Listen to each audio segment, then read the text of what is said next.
Part 1 of Things Fall Apart by CHINUA ACHEBE. Chapter 1. Okonkwo was well known throughout the 9 villages and even beyond. His fame rested on solid personal achievements. As a young man of 18, he had brought honor to his village by throwing Amalinze the cat. Amalinze was the great wrestler who for 7 years was unbeatable. From Umofia to Mbaino, he was called the cat because his back would never touch the earth. It was this man that Okonkwo threw in a fight, which the old man agreed was one of the fiercest since the founder of their town engaged a spirit of the wild. Since the founder of their town engaged a spirit of the world for 7 days and 7 nights. The drums beat and the flutes sang, and the spectators held their breath.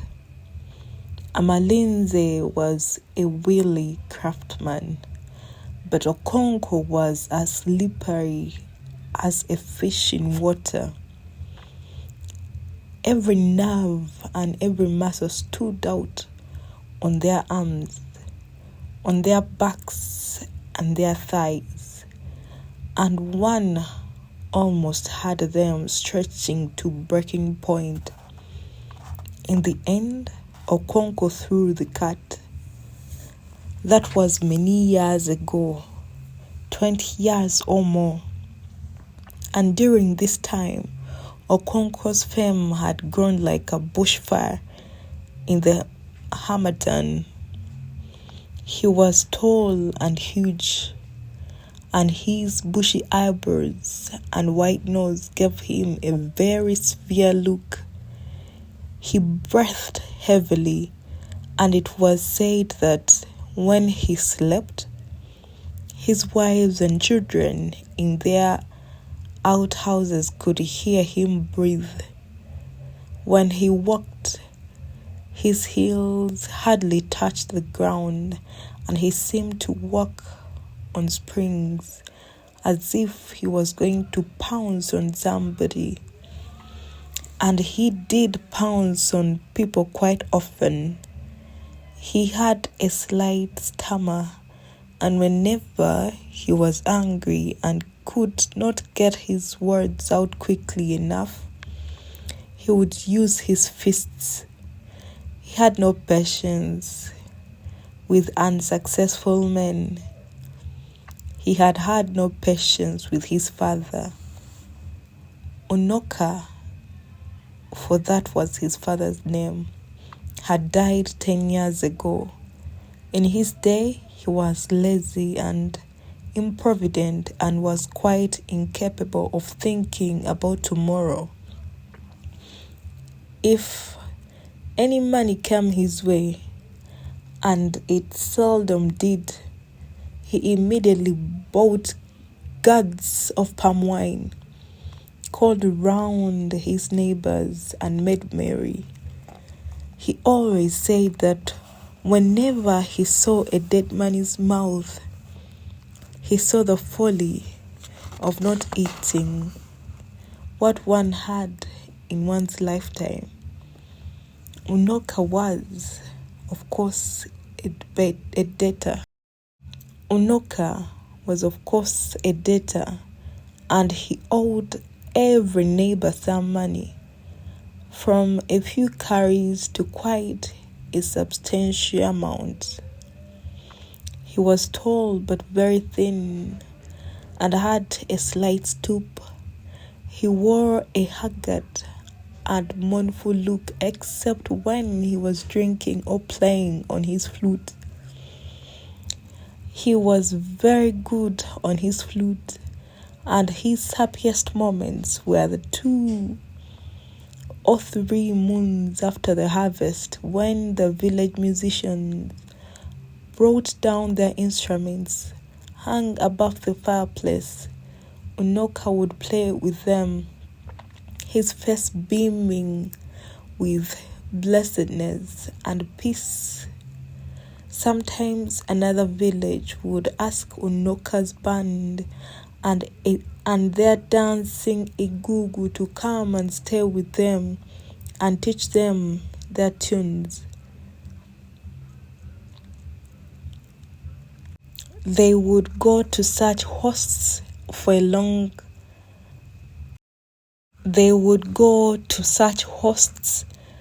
as long as 3 or 4 markets, making music and feasting. Unoka loved the good fare and the good fellowship, and he loved this season of the year, when the rains had stopped and the sun rose every morning with dazzling beauty. And it was not too hot either, because the cold and dry harmattan wind was blowing down from the north. Some years, the harmattan was very severe, and a dense haze hung on the atmosphere. Old men and children would then sit round log fires, warming their bodies. Unoka loved it all, and he loved the first kites that returned with the dry season, and the children who sang songs of welcoming to them. He would remember his own childhood, how he had often wandered around looking for a kite sailing leisurely against the blue sky. As soon as he found one, he would sing with his whole being, welcoming it back from its long, long journey, and asked it if it had brought home any lengths of cloth. That was years ago. When he was younger, Unoka, then grown up, was a failure. He was poor, and his wife and children had barely enough to eat.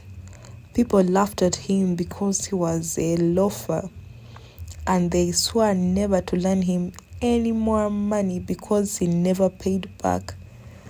But Unoka was such a man that he always succeeded in borrowing money and piling up his debts.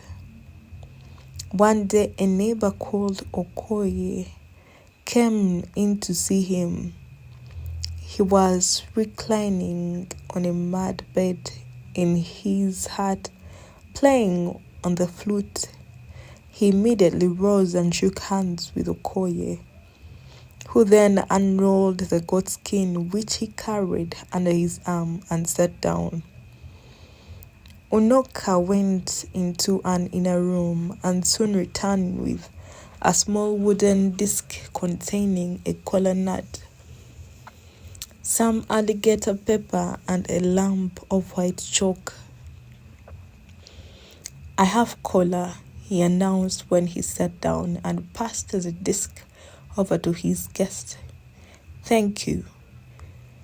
He who brings kola brings life, but I think you ought to break it," replied Okoye, passing back the disc. "No, it's for you, I think," and they argued like this for a few moments before Unoka accepted the honor of breaking the kola. Okoye, meanwhile, took the lump of chalk, drew some lines on the floor, and then painted his big toe. As he broke the kola, Unoka prayed to their ancestors for life and health and for protection against their enemies. When they had eaten, they talked about many things. about the heavy rains which were drawing the yams, about the next ancestral feast, and about the impending war with the village of Mbaino. Unoka was never happy when it came to wars. He was, in fact, a coward and could not bear the sight of blood. And so he changed the subject and talked about music. And his face beamed. He could hear in his mind's ear the blood stirring and intricate rhymes of the ikwe and the udu and the ogene, and he could hear his own flute weaving in and out of them, decorating them with a colorful and plaintive tune. The total effect was gay and brisk, but if one picked out the flute as it went up and down and then broke up into short snatches, one saw that there was sorrow and grief there. Okoye was also a musician. He played on the ogene, but he was not a fiddler like Unoka. He had a large barn full of yams and he had 3 wives. And now he was going to take the Idemili title, the 3rd highest in the land. It was a very expensive ceremony and he was gathering all his resources together. That was in fact the reason why he had come to see Unoka. He cleared his throat and began, "Thank you for the caller. You may have heard of the title I intend to take shortly." Having spoken plainly so far, Okoye said the next half a dozen sentences in Proverbs. Among the Igbo, the art of conversation is regarded very highly, and Proverbs are the palm oil with which words are eaten. Okoye was a great talker and he spoke for a long time, skirting around the subject and then hitting it finally. In short, he was asking Unoka to return the 200 cowrie he had borrowed from him more than 2 years before. As soon as Unoka understood what his friend was driving at, he burst out laughing. He laughed loud and long, and his voice rang out clear as the ogene, and tears stood in his eyes. His visitor was amazed and sat speechless at the end. Unoka was able to give an answer between fresh outbursts of mirth. "Look at the wall," he said, pointing at the far wall of his hut, which was rubbed with red earth so that it shone. "Look at those lines of chalk." And Okoye saw groups of short perpendicular lines drawn in chalk. There were 5 groups and the smallest group had 10 lines. Unoka had a sense of the dramatic, and so he allowed a pause in which he took a pinch of snuff and sneezed noisily, and then he continued. Each group there represents a debt to someone, and each stroke is 100 cowries. You see, I owe that man 1,000 cowries, but he has never come to wake me up in the morning for it. I shall pay you, but not today. Our elders say that the sun will shine on those who stand before it, shines on those who kneel under them. I shall pay my big debts first. And he took another pinch of snuff, as if that was paying the big debts first. Okoye rolled his goat skin and departed. When Unoka died, he had taken no title at all, and he was heavily in debt. Any wonder then that his son Okonkwo was ashamed of him? Fortunately, among these people, a man was judged according to his worth, and not according to the worth of his father. Okonkwo was clearly cut out for great things. He was still young, but he had won fame as the greatest wrestler in the 9 villages. He was a wealthy farmer and had 2 barns full of yams, and had just married his 3rd wife. To crown it all, he had taken 2 titles, and he had shown incredible powers in 2 intertribal wars. And so, although Okonkwo was still young, he was already one of the greatest men of his life. Age was respected among his people, but achievements was reversed. As the elders said, if a child washed his hands, he could eat with kings. Okonkwo had clearly washed his hands, and so he ate with kings and elders. And that was how he came to look after the doomed lad who was sacrificed to the village of Umofia by their neighbors to avoid war and bloodshed. The ill-fated lad was called Ikemefuna. Chapter 2. Okonkwo had just blown out the palm oil lamp and stretched himself on his bamboo bed when he heard the ogene of the town crier piercing the still night air. Gome, gome, gome, gome, boomed the hollow metal. Then the crier gave his message, and at the end of it beat his instrument again, and this was the message. Every man of Umofia was asked to gather at the marketplace tomorrow morning.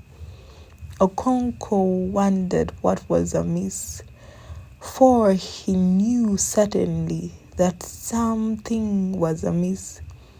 He had discerned a clear overtone of tragedy in the crier's voice, and even now he could still hear it, and it grew dimmer and dimmer in the distance. The night was very quiet. It was always quiet except on moonlight nights. Darkness held a vague terror for these people, even the bravest among them. Children were warned not to whistle at night for fear of evil spirits. Dangerous animals became even more sinister and uncanny in the dark. A snake was never called by its name at night because it would hear. It was called a string. And so, on this particular night, as the crier's voice was gradually swallowed up in the distance, silence returned to the world. A vibrant silence made more intense by the universal trill of a million forest insects. On a moonlight night, it would be different. The happy voices of children playing in open fields would then be heard, and perhaps those not so young would be playing in pairs in less open places, and older men and women would remember their youth. As the Igbo say, When the moon is shining, the cripple becomes hungry for a walk. But this particular night was dark and silent, and in all the 9 villages of Omofia, a town crier with this organ asked every man to be present tomorrow morning. Okonko, on his bamboo bed, tried to figure out the nature of the emergency. War with a neighboring clan? That seemed the most likely reason, and he was not afraid of war. He was a man of action, a man of war. Unlike his father, he could stand the look of blood. In Umofia's latest war, he was the first to bring home a human head. That was his 5th head, and he was not an old man yet. On great occasions, such as the funeral of a village celebrity, he drank his palm wine from his first human head. In the morning, the marketplace was full. There must have been about 10,000 men there, all talking low voices. At last, Ogbuefi Ezeungo stood up in the midst of them and bellowed 4 times, "Umofia kwenu," and on each occasion he faced a different direction and seemed to push the air with a clenched fist, and 10,000 men answered, "Yeah," each time. Then there was a perfect silence. Bofu, the Hugo, was a powerful orator and was always chosen to speak on such occasions. He moved his hand over his white head and stroked his white beard. He then adjusted his cloth, which was passed under his right armpit and tied above his left shoulder. "Umofia kwenu," he bellowed a 5th time, and the crowd yelled in answer. And then suddenly, like one possessed, he shot out his left hand and pointed in the direction of Mbaino and said through glooming white teeth firmly clenched, "The sons of wild animals have dared to murder a daughter of Umofia." He threw his head down and gnashed his teeth and allowed a murmur of suppressed anger to sweep the crowd. Then he began again. The anger on his face was gone, and in its place a sort of smile hovered, more terrible and more sinister than the anger. And in a clear, unemotional voice, he told Umofia how their daughter had gone to market at Mbaino and had been killed. That woman, said Ezeugo, was the wife of Ogbuefi Udo, and he pointed to a man who sat near him with a bowed head. The crowd then shouted with anger and thirst for blood. Many others spoke, and at the end, it was decided to follow the normal course of action. An ultimatum was immediately dispatched to Mbaino, asking them to choose between war on the one hand and on the other the offer of a young man and a virgin as compensation. Umofia was feared by all its neighbors. It was powerful in war and in magic, and its priests and medicine men were feared in all the surrounding country. Its most potent war medicine was as old as the clan itself. Nobody knew how old, but on one point there was a general agreement. The active principle in the medicine had been an old woman with one leg. In fact, the medicine itself was called a CHINUA, or old woman.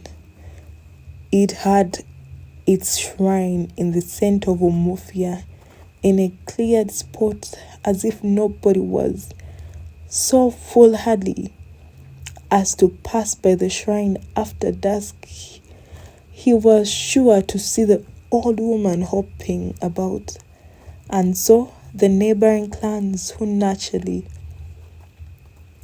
knew of these things, feared Umofia and would not go to war against it without first trying a peaceful settlement. And in fairness to Umofia, it should be recorded that it never went to war unless its case was clear and just, and was accepted as such by its oracle, the oracle of hills and the caves. And there were indeed occasions when the oracle had forbidden Umofia to wage a war. If the clan had disobeyed the oracle, they would surely have been beaten, because their dreaded CHINUA would never fight what the Igbo call a fight of blame. But the war that now threatened was just a war.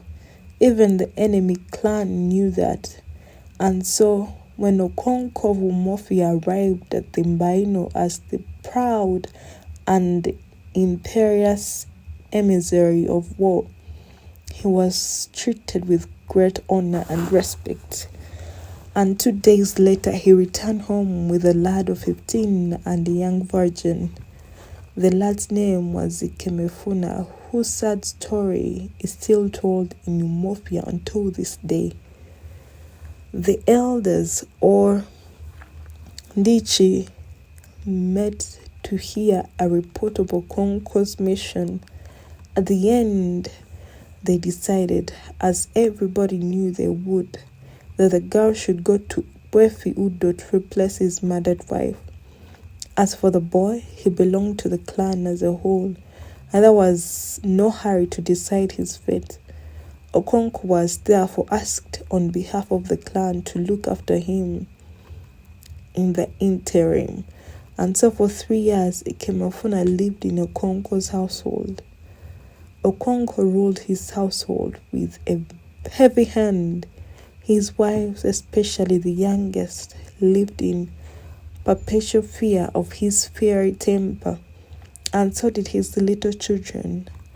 Perhaps down in his heart, Okonkwo was not a cruel man, but his whole life was dominated by fear, the fear of failure and of weakness. It was deeper and more intimate than the fear of evil and capricious gods and of magic, the fear of the forest and the forces of nature, malevolent, red in tooth and claw. Okonkwo's fear was greater than these. It was not external, but lay deep within himself. It was the fear of himself, lest he should be found to resemble his father. Even as a little boy, he had resented his father's failure and weakness, and even now he still remembered how he had suffered when a playmate had told him that his father was Agbala. That was how Okonkwo first came to know that Agbala was not only another man, another name for a woman. It could also mean a man who had taken no title. And so Okonkwo was ruled by one passion, to hate everything that his father Unoka had loved. One of those things was gentleness and another was idleness. During the planting season, Okonkwo worked daily on his farms from cock-crow until the chickens went to roost. He was a very strong man and rarely felt fatigue. But his wives and young children were not as strong, and so they suffered. but they dared not to complain openly. Okonkwo's son Nyoe was then 12 years old, but was already causing his father great anxiety for his incipient laziness. At any rate, that was how it looked to his father, and he sought to correct him by constant nagging and beating. And so Nyoe was developing into a sad-faced youth. Okonkwo's prosperity was visible in his household. He had a large compound enclosed by a thick wall of red earth. His own hut or obi stood immediately behind the only gate in the red walls. Each of his 3 wives had her own hut, which together formed a half-moon behind the obi. The barn was built against one end of the red walls, and long stacks of yams stood out purposely in it, and the opposite end of the compound was a shed for the goats, and each wife built a small attachment to her hut for the hens. Near the barn was a small house, the medicine house or shrine, where Okonkwo kept the wooden symbols of his personal god and of his ancestral spirits. He worshipped them with sacrifices of kola nut, food, and palm wine, and offered prayers to them on behalf of himself, his 3 wives, and 8 children. So when the daughter of Omofia was killed in Baino, Ikemefuna came into Okonkwo's household. When Okonkwo brought him home, that day he called his most senior wife and handed him over to her. He belongs to the clan, he told her, so look after him. Is he staying along with us? She asked. Do what you are told, woman, Okonkwo thundered and stammered. When did you become one of the Ndishi of Umofia? And so Nyoe's mother took Imefuna to her hut and asked no more questions. As for the boy himself, he was terribly afraid. He could not understand what was happening to him or what he had done. How could he know that his father had taken a hand in killing a daughter of Umofia? All he knew was that a few men had arrived at their house, conversing with his father in low tones, and at the end he had been taken out and handed over to a stranger.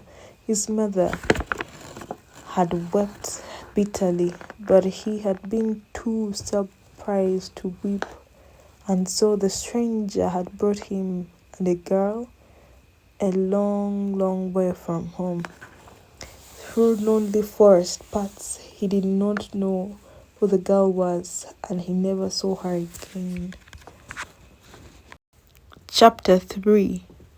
Okonkwo did not have the start in life which many young men usually had. He did not inherit a barn from his father. There was no barn to inherit. The story was told in Umofia of how his father, Unoka, had gone to consult the oracle of the hills and the caves to find out why he always had a miserable harvest. The oracle was called Agbala, and people came from far and near to consult it.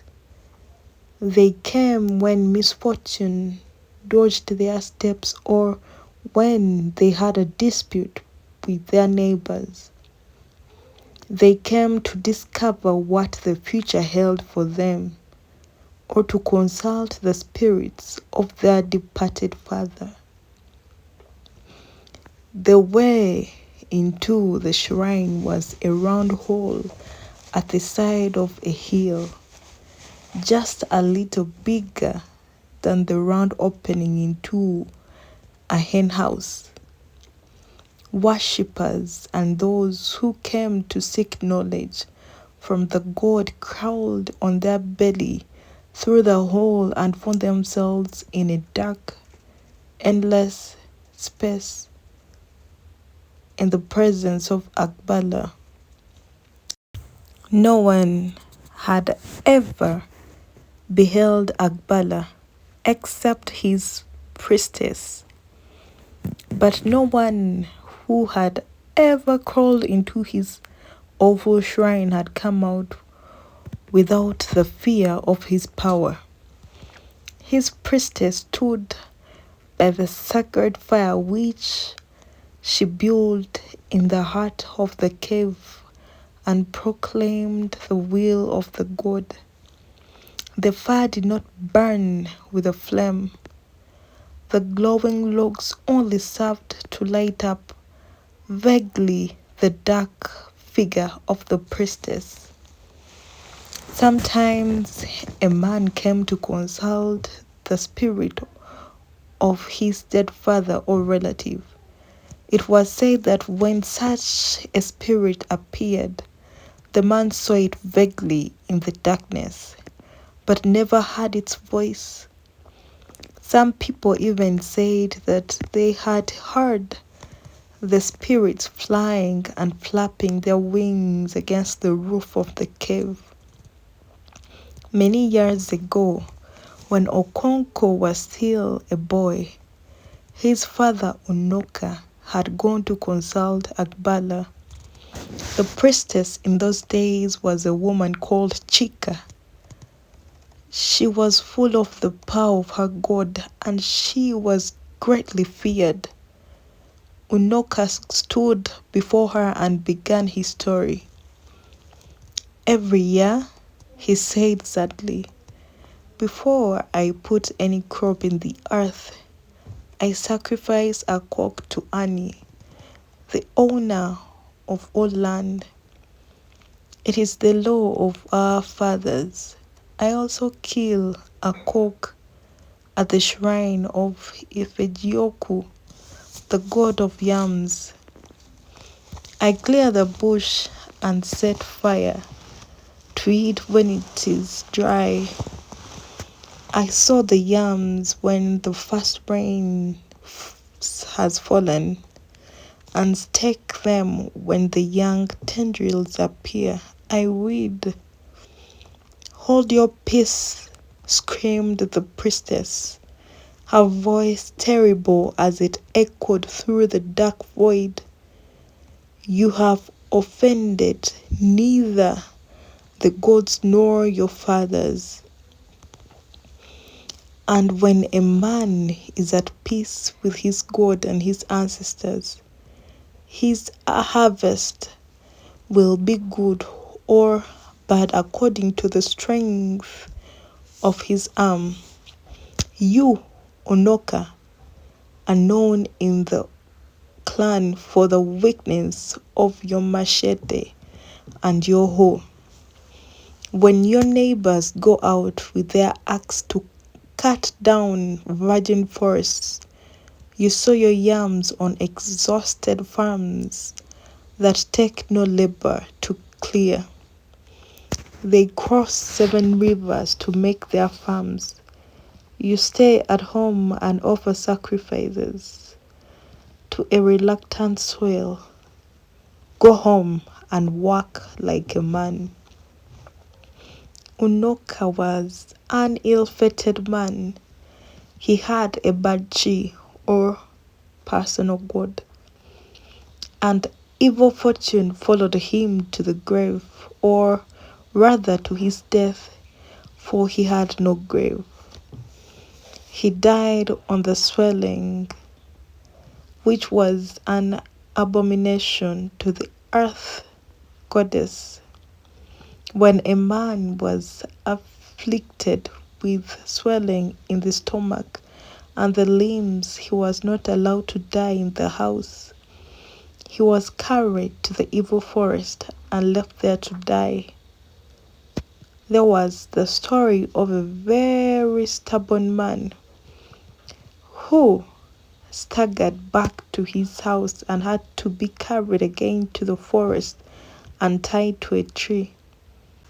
The sickness was an abomination to the earth, and so the victim could not be buried in her bowels.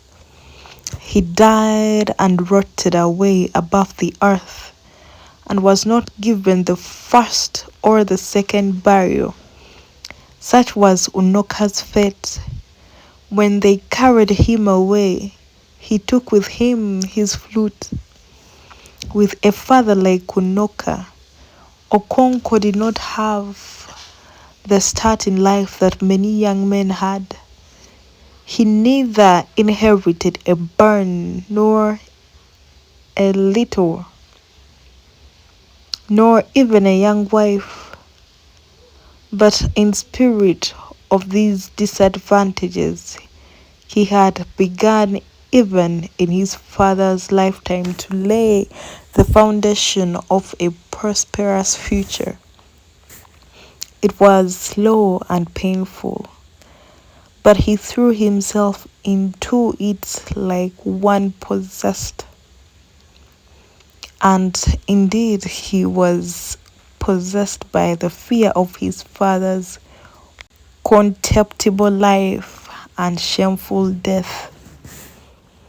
There was a wealthy man in Okonkwo's village who had 3 huge barns, 9 wives, and 30 children.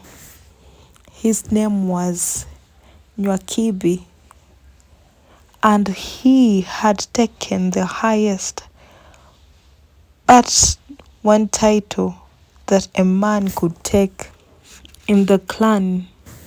It was for this man that Okonkwo worked to earn his first seed yams. He took a pot of palm wine and a cock to ACHEBE. 2 elderly neighbors were sent for, and ACHEBE's 2 grown-up sons were also present in his obi. He presented a kola nut and alligator pepper, which was passed round for all to see and then returned to him. He broke it, saying, "We shall all live. We pray for life, children, a good harvest, and happiness. You will have what is good for you, and I will have what is good for me. Let the kite perch, and let the eagle perch too. If one says no to the other, let his wing break." After the kola nut had been beaten, Okonkwo brought his palm wine from the corner of the hut where it had been placed and stood it in the center of the group. He addressed ACHEBE, calling him "our father." "Nai," he said, "I have brought you this little kola, as our people say, a man who pays respect to the great paves the way to ask a favor. But let us drink the wine first." Everybody thanked Okonkwo, and the neighbors brought out their drinking horns from the goatskin bags they carried. ACHEBE brought down his own horn, which was fastened to the rafters. The younger of his sons, who was also the youngest man in the group, moved to the center, raised the pot on his left knee, and began to pour out the wine. The first cup went to Okonkwo, who must taste his wine before anyone else. Then the group drank, beginning with the eldest man. When everyone had drunk 2 or 3 horns, ACHEBE sent for his wives. Some of them were not at home, and only 4 came in. Is Anansi not in? He asked them. They said she was coming. Anansi was the first wife, and the others could not drink before her, and so they stood waiting. Anansi was a middle-aged woman, tall and strongly built. There was authority in her bearing, and she looked every inch the ruler of the woman folk in a large and prosperous family. She wore the anklet of her husband's titles, which the first wife alone could wear. She walked up to her husband and accepted the horn from him. She then went down on one knee, drank a little, and handed back the horn. She rose, called him by his name, and went back to her hut. The other wives drank in the same way, in their proper order, and went away. The men then continued their drinking and talking. Ogbuefi Idigo was talking about the palm wine tapper, Obiyako, who suddenly gave up his trade. There must be something behind it, he said, wiping the foam of wine from his mustache with the back of his left hand. There must be a reason for it. A toad does not run in the daytime for nothing. Some people say the oracle warned him that he would fall off a palm tree and kill himself, said Akukalai. Obiyako has always been a strange one, said Nwakibi. I have heard that many years ago, when his father had not been dead very long, he had gone to consult the oracle. The oracle said to him, "Your dead father wants you to sacrifice a goat to him." Do you know what he told the oracle? He said, "Ask my dead father if he ever had a fowl when he was alive." Everybody laughed heartily except Okonkwo, who laughed uneasily because, as the saying goes, an old woman is always uneasy when dry bones are mentioned in a proverb. Okonkwo remembered his own father. At last, the young man who was pouring out the wine held up half a horn of the thick white dregs and said, "What we are eating is finished. We have seen it," the others replied. "Who will drink the dregs?" he asked. "Whoever has a job in hand," said Idigo, looking at Nwakibi's elder son, Igwelo, with a mischievous twinkle in his eye. Everybody agreed that Igwelo should drink the dregs. He accepted the half-full horn from his brother and drank it. As Idigo had said, Igwelo had a job in hand because he had married his first wife a month or two before. The thick dregs of palm wine were supposed to be good for men who were going in to their wives. After the wine had been drunk, Okonkwo laid his difficulties before Nwakibi. "I have come to you for help," he said. "Perhaps you can already guess what it is. I have cleared a farm but have no yams to sow. I know what it is to ask a man to trust another with his yams, especially these days when young men are afraid of hard work. I am not afraid of work. The lizard that jumped from the high Iroko tree to the ground said he would praise himself if no one else did. I began to fend for myself at an age when most people still suck at their mother's breasts. If you give me some yam seeds, I shall not fail you. Nyakibi cleared his throat. It pleases me to see a young man like you these days when your youth have gone so soft.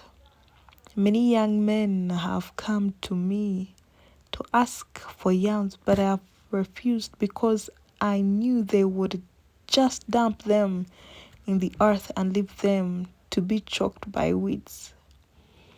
When I say no to them, they think I'm hard-hearted. But it is not so. Eneke, the bird, says that since men have learned to shoot without missing, he has learned to fly without perching. I have learned to be stingy with my yams, but I can trust you. I know it as I look at you. As our fathers said, you can tell a ripe corn by its look. I shall give you twice 400 yams. Go ahead and prepare your farm. Okonkwo thanked him again and went home feeling happy. He knew that Nyakibi would not refuse him, but he had not expected he would be so generous. He had not hoped to get more than 400 seeds. He would now have to make a bigger barn. He hoped to get another 400 yams from one of his father's friends at Isiuzo.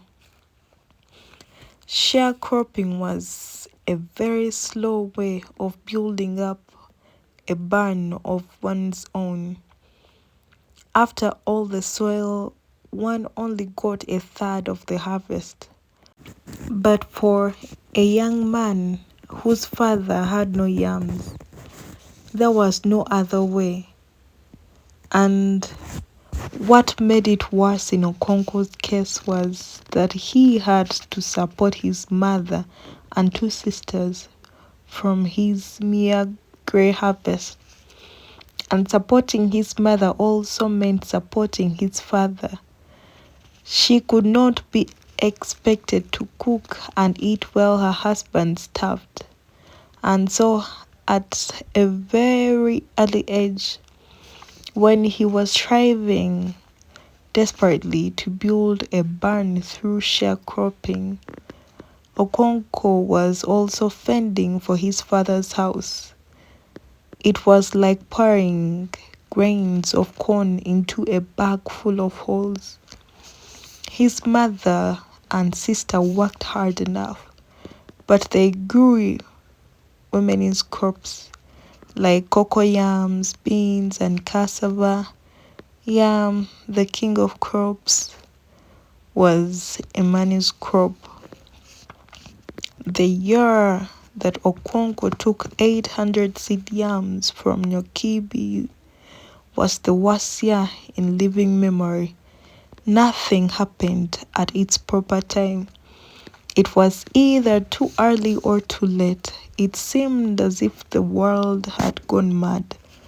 The first rains were late, and when they came, lasted only a brief moment. The blazing sun returned more fierce than it had ever been known, and scorched all the green that had appeared with the rains. The earth burned like hot coals and roasted all the yams that had been sown. Like all good farmers, Okonkwo had begun to sow with the first rains. He had sown 400 seeds when the rains dried up and the heat returned, he watched the sky all day for signs of rain clouds and lay awake all night. In the morning, he went back to his farm and saw the withering tendrils. He had tried to protect them from the smoldering earth by making rings of thick sisal leaves around them. But by the end of the day, the sisal rings were burnt dry and grey. He changed them every day and prayed that the rain might fall in the night. But the drought continued for 8 market weeks and the yams were killed. Some farmers had not planted their yams yet. They were the lazy, easygoing ones who always put off clearing their farms as long as they could. This year, they were the wise ones. They sympathized with the neighbors with much shaking of the head, but inwardly they were happy for what they took to be their own foresight. Okonkwo planted what was left of his seed yam when the rains finally returned. He had one consolation. The yams he had sown before the drought were his own. The harvest of the previous year, he still had the 800 from ACHEBE and the 400 from his father's friend, so he would make a fresh start. But the year had gone mad. Rain fell as it had never fallen before. For days and nights together it poured down in violent torrents and washed away the yam heaps. Trees were uprooted and deep gorges appeared everywhere. Then the rain became less violent, but it went on from day to day without a pause. The spell of sunshine, which always came in the middle of the wet season, did not appear. The yams put on luxuriant green leaves, but every farmer knew that without sunshine the tubers would not grow. That year the harvest was sad, like a funeral, and many farmers wept as they dug up the miserable and rotting yams. One man tied his cloth to a tree branch and hanged himself. Okonkwo remembered the tragic year with a cold shiver throughout the rest of his life.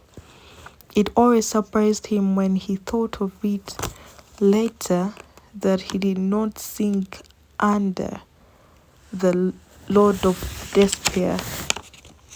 He knew he was a fierce fighter, but that year had been enough to break the heart of a lion. Since I survived that year, he always said, I shall survive anything. He put it down to his inflexible will. His father, Unoka, who was then an ailing man, had said to him during that terrible harvest month, do not despair. I know you will not despair. You have a manly and a proud heart. A proud heart can survive a general failure because such a failure does not prick its pride. It is more difficult and more bitter when a man fails alone. Unoka was like that in his last days. His love of talk had grown with age and sickness. It tried Okonkwo's patience beyond words. Chapter 4. Looking at a king's mouth, said an old man, one would think he never sucked at his mother's breast. He was talking about Okonkwo, who had risen so suddenly from great poverty and misfortune to be one of the lords of the clan. The old man bore no ill will towards Okonko. Indeed, he respected him for his industry and success. But he was struck, as most people were, by Okonko's brusqueness in dealing with the less successful men. Only a week ago, a man had contradicted him at a kindred meeting which they held to discuss the next ancestral feast. Without looking at the man, Okonko said, "This meeting is for men." The man who had contradicted him had no titles. That was why he had called him a woman. Okonko knew how to kill a man's spirit. Everybody at the kindred meeting took sides with Osugo when Okonko called him a woman. The oldest man present said sternly at those whose palm kernels were cracked for them by a benevolent spirit, "Should not forget to be humble." Okonko said he was sorry for what he had said, and the meeting continued. But it was really not true that Okonko's palm kernels had been cracked for him by a benevolent spirit. He had cracked them himself. Anyone who knew his grim struggle against poverty and misfortune could not say he had been lucky. If ever a man deserved his success, that man was Okonko. At an early age, he had achieved fame as the greatest wrestler in all the land. That was not luck. At the most, one could say that his chi or personal god was good. But the Igbo people have a proverb that when a man says yes, his chi says yes also. Okonko said yes very strongly, so his chi agreed. And not only his chi, but his clan too, because it judged a man by the work of his hands. That was why Okonko had been chosen by the 9 villages to carry a message of war to their enemies unless they agreed to give up a young man and a virgin to atone for the murder of Udo's wife. And such was the deep fear that their enemies had for Mafia that they treated Okonko like a king and brought him a virgin who was given to Udo as wife, and the lad Ikemefuna. The elders of the clan had decided that Ikemefuna should be in Okonko's care for a while, but no one thought it would be as long as 3 years. They seemed to forget all about him as soon as they had taken the decision. At first, Ikemefuna was very much afraid. Once or twice he tried to run away, but he did not know where to begin. He thought of his mother and his 3-year-old sister and wept bitterly. Nyoe's mother was very kind to him and treated him as one of her own children. But all he said was, "When shall I go home?" When Okonko heard that he would not eat any food, he came into the hut with a big stick in his hand and stood over him while he swallowed his yams, trembling. A few moments later, he went behind the hut and began to vomit painfully. Noe's mother went to him and placed her hand on his chest and on his back. He was ill for 3 market weeks, and when he recovered, he seemed to have overcome his great fear and sadness. He was by nature a very lively boy, and he gradually became popular in Okonkwo's household, especially with the children.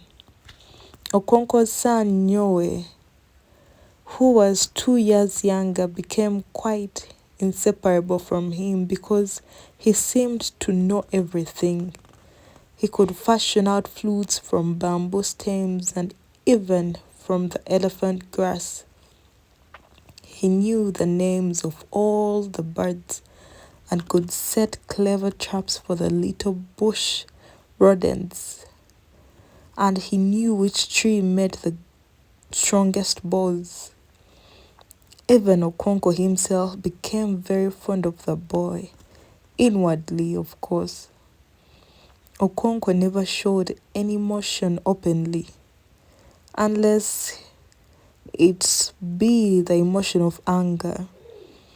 To show affection was a sign of weakness. The only thing worth demonstrating was strength. He therefore treated Ikemefuna as he treated everybody else, with a heavy hand. But there was no doubt that he liked the boy.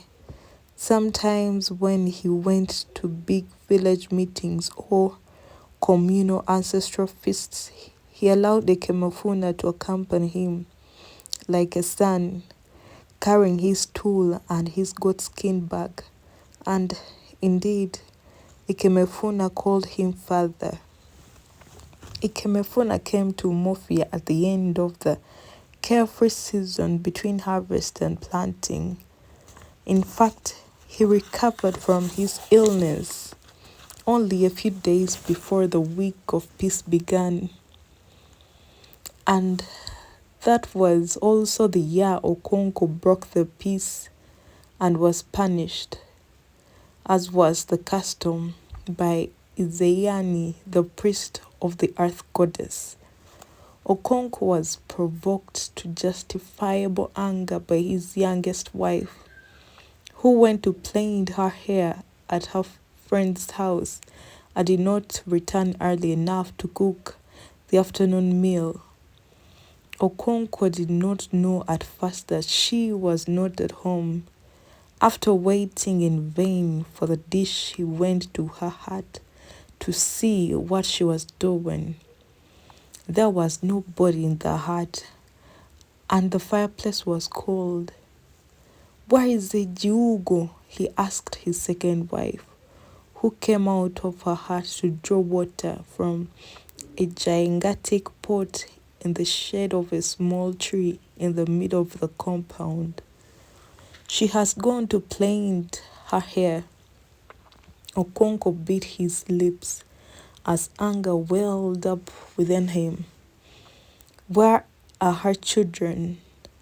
Did she take them?" he asked with unusual coolness and restraint. "They are here," answered his first wife, Nyoe's mother. Okonkwo bent down and looked into her heart. Ojugo's children were eating with the children of his first wife. "Did she ask you to feed them before she went?" "Yes," lied Nyoe's mother, trying to minimize Ojugo's thoughtlessness. Okonkwo knew she was not speaking the truth. He walked back to his obi to await Ojugo's return, and when she returned, he beat her very heavily. In his anger, he had forgotten that it was the week of peace. His first 2 wives ran out in great alarm, pleading with him that it was the sacred week. But Okonkwo was not the man to stop beating somebody halfway through, not even for fear of a goddess. Okonkwo's neighbors heard his wife crying and sent their voices over the compound walls to ask what was the matter. Some of them came over to see for themselves. It was unheard of to beat somebody during the sacred week. Before it was dusk, Ezeini, who was the priest of the earth goddess, Ani, called on Okonkwo in his obi. Okonkwo brought out kola nut and placed it before the priest. "Take away your kola nut. I shall not eat in the house of a man who has no respect for our gods and ancestors." Okonkwo tried to explain to him what his wife had done, but Ezeini seemed to pay no attention. He held a short staff in his hand, which he brought down on the floor to emphasize his points. "Listen to me," he said when Okonkwo had spoken. "You are not a stranger in Umofia. You know as well as I do that our forefathers ordained that before we plant any crops in the earth, we should observe a week in which a man does not say a harsh word to his neighbors. We live in peace with our fellows to honor our great goddess of the earth, without whose blessing our crops will not grow. You have committed a great evil." He brought down his staff heavily on the floor. "Your wife was at fault, but even if you came into your obi and found her lava on top of her, you would still have committed a great evil to beat her." His staff came down again. "The evil you have done can ruin the whole clan. The earth goddess whom you have insulted may refuse to give us her increase, and we shall all perish." His tone now changed from anger to command. "You will bring to the shrine of Ani tomorrow 1 she-goat, 1 hen, a length of cloth, and 100 cowries." He rose and left the hut. Okonkwo did as the priest said. He also took with him a pot of palm wine. Inwardly, he was repentant, but he was not the man to go about telling his neighbors what he had done in error. And so people said he had no respect for the gods of the clan. His enemies said his good fortune had gone to his head. They called him the little bird Anza, who so far forgot himself after a heavy meal that he challenged his chi. No work was done during the week of peace. People called on their neighbors and drank palm wine. This year they talked of nothing else but the Ani, which Okonkwo had committed. It was the first time for many years that a man had broken the sacred peace. Even the oldest men could only remember 1 or 2 other occasions somewhere in the dim past. Ogbuefi Ezeudu, who was the oldest man in the village, was telling 2 other men who came to visit him that the punishment for breaking the peace of Ani had become very mild in their clan. It was not always been so. He said, "My father told me that he had been told that in the past a man who broke the peace was dragged on the ground through the village until he died. But after a while, this custom was stopped because it spoiled the peace which it was meant to preserve. Somebody told me yesterday, said one of the younger men, that in some clans it is an abomination for a man to die during the week of peace. It is indeed true, said Ogbefi Ezeudu. They have that custom in Obodoani. If a man dies at this time, he is not buried, but cast into the evil forest. It is a bad custom which these people observe because they lack understanding. They throw away a large number of men and women without burial. And what is the result? That clan is full of the evil spirits of these unburied dead, hungry to do harm to the living. After the week of peace, every man and his family began to clear the bush to make new farms. The cut bush was left to dry, and fire was then set to it. As the smoke rose into the sky, kites appeared from different directions and hovered over the burning field in silent valediction. The rainy season was approaching when they would go away until the dry season returned. Okonkwo spent the next few days preparing his seed yams.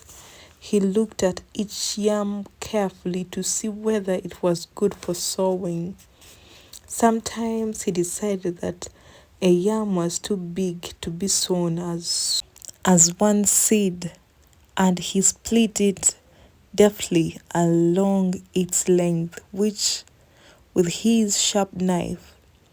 His oldest son, Nyowe, and Ikemefuna helped him by fetching the yams in long baskets from the barn and in counting the prepared seeds in groups of 400. Sometimes Okonkwo gave them a few yams each to prepare, but he always found fault with their effort, and he said so with much threatening. "Do you think you are cutting up yams for cooking?" he asked Nyowe. "If you split another yam of this size, I shall break your jaw. You think you are still a child? I began to own a farm at your age, and you," he said to Kemefuna, "do you not grow yams where you come from?" Inwardly, Okonkwo knew that the boys were still too young to understand fully the difficult art of preparing seed yams, but he thought that one could not begin too early. Yam stood for moneylessness, and he who could feed his family on yams from one harvest to another was very great man indeed. Okonkwo wanted his son to be a great farmer and a great man. He would stamp out the disquieting signs of laziness which he thought he already saw in him. "I will not have a son who cannot hold up his head in the gathering of the clan. I would sooner strangle him with my own hands. And if you stand staring at me like that," he swore, "Amandayiro will break your head for you." Some days later, when the land had been moistened by 2 or 3 heavy rains, Okonkwo and his family went to the farm with baskets of seed yams, their hoes and machetes, and the planting began. They made single mounds of earth in straight lines all over the field and sowed the yams in them. Yam, the king of crops, was a very exciting king. For 3 or 4 months it demanded hard work, and constant attention from cockcrow till the chickens went back to roast. The young tendrils were protected from earth heat with rings of sisal leaves. As the rains became heavier, the women planted maize, melons, and beans between the yam mounds. The yams were then staked, first with little sticks and later with tall and big tree branches. The women weeded the farm 3 times at definite periods in the life of the yams, neither early nor late.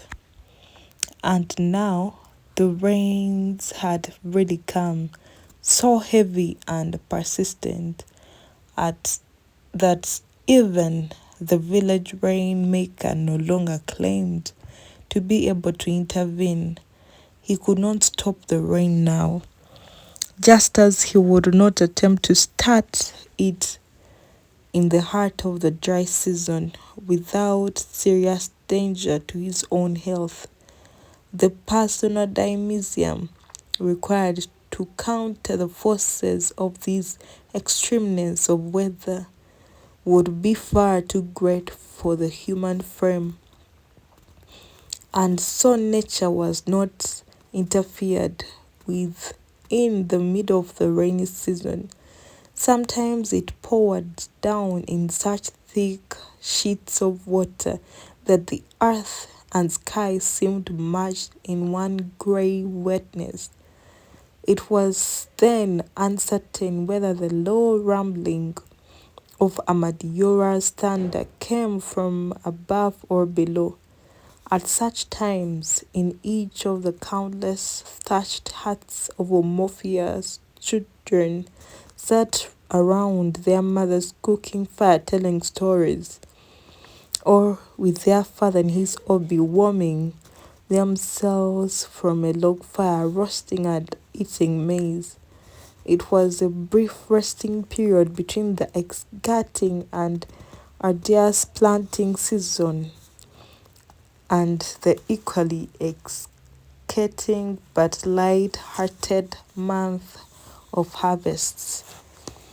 Ikemefuna had begun to feel like a member of Okonkwo's family. He still thought about his mother and his 3-year-old sister, and he had moments of sadness and depression. But he and Nyowe had become so deeply attached to each other that such moments became less frequent and less poignant. Ikemefuna had an endless stock of folk tales, even those which Nyowe knew already were told with a new freshness and the local flavor of a different clan. Nyowe remembered this period very vividly till the end of his life. He even remembered how he had laughed when Ikemefuna told him that the proper name for a corn cob with only a few scattered grains was Eze Agadi Nywai, or the teeth of an old woman. Nyoe's mind had gone immediately to Nyaike, who lived near the Udala tree. She had about 3 teeth and was always smoking her pipe. Gradually, the rains became lighter and less frequent, and the earth and sky once again became separate. The rain fell in thin, slanting showers through sunshine and quiet breeze. Children no longer stayed indoors but ran about singing. The rain is falling, the sun is shining. Alone, Nadi is cooking and eating. Nye always wondered who Nadi was and why he should live all by himself, cooking and eating.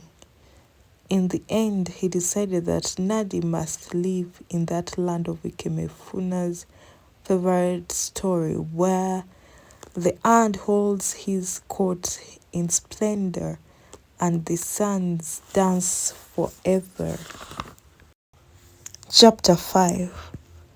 The feast of the new yam was approaching, and Umuofia was in a festive mood.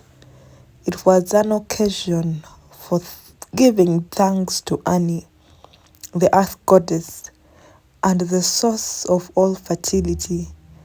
Ani played a greater part in the life of the people than any other deity. She was the ultimate judge of morality and conduct. And what was more, she was in close communion with the departed fathers of the clan whose bodies had been committed to earth.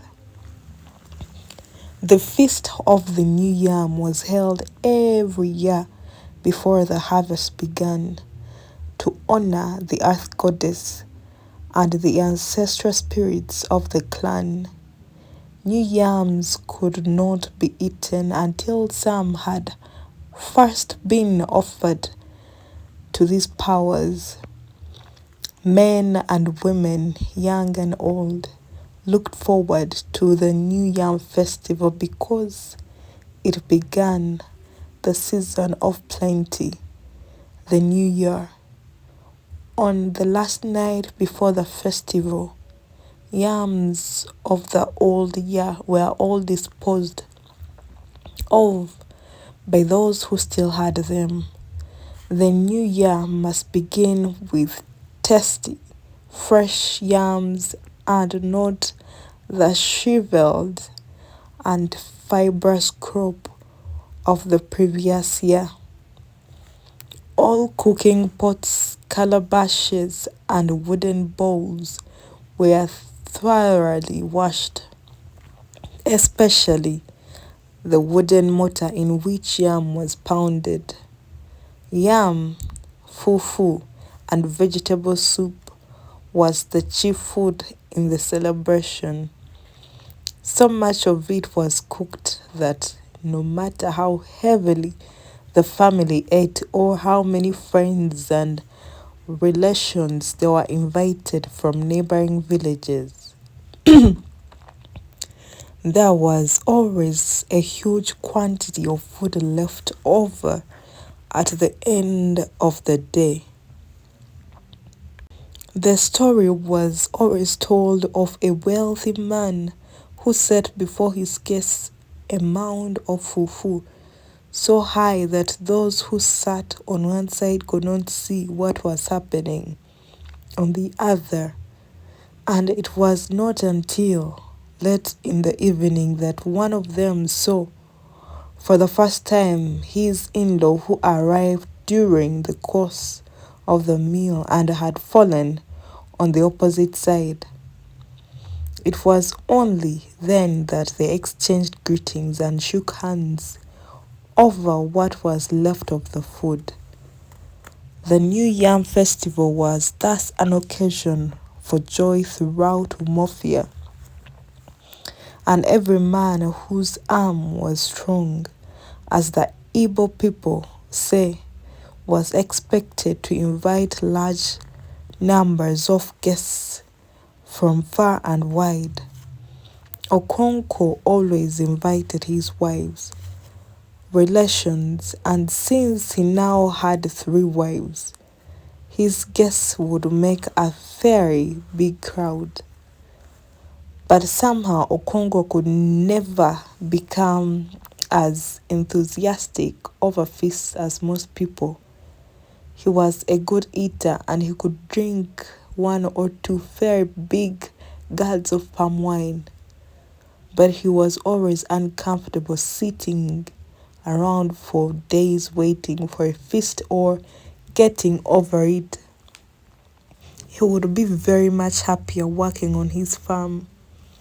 The festival was now only 3 days away.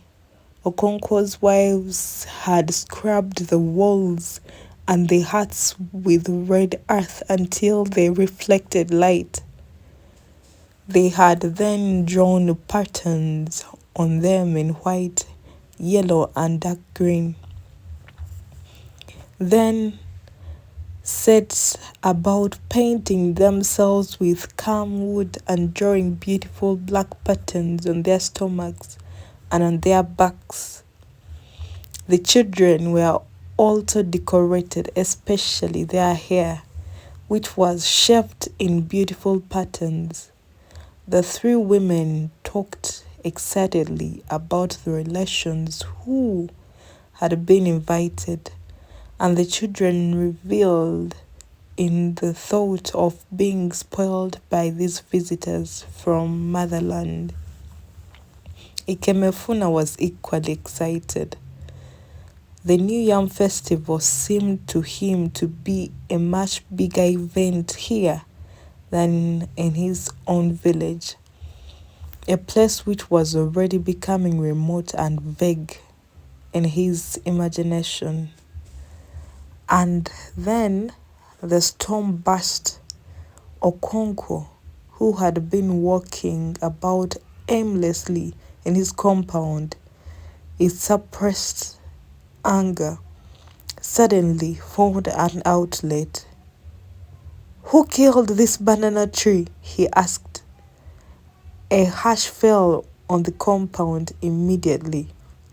"Who killed this tree? Or are you all deaf and dumb?" As a matter of fact, the tree was very much alive. Okonkwo's second wife had merely cut a few leaves off it to wrap some food, and she said so. Without further argument, Okonkwo gave her a sound beating and left her and her only daughter weeping. Neither of the other wives dared to interfere beyond an occasional and tentative "It is enough," Okonkwo pleaded from a reasonable distance. His anger thus satisfied, Okonkwo decided to go out hunting. He had an old rusty gun made by a clever blacksmith who had come to live in Umofia long ago. But although Okonkwo was a great man whose prowess was universally acknowledged, he was not a hunter. In fact, he had not killed a rat with his gun. And so, when he called Ikemefuna to fetch his gun, the wife who had just been beaten murmured something about guns that never shot. Unfortunately for her, Okonkwo had it and ran madly into his room for the loading gun, ran out again and aimed at her as she clambered over the dwarf wall of the barn. He pressed the trigger, and there was a loud report accompanied by the wail of his wives and children. He threw down the gun and jumped into the barn, and there lay the woman, very much shaken and frightened, but quite unhurt. He heaved a heavy sigh and went away with the gun. In spite of this incident, the New Yam Festival was celebrated with great joy in Okonkwo's household.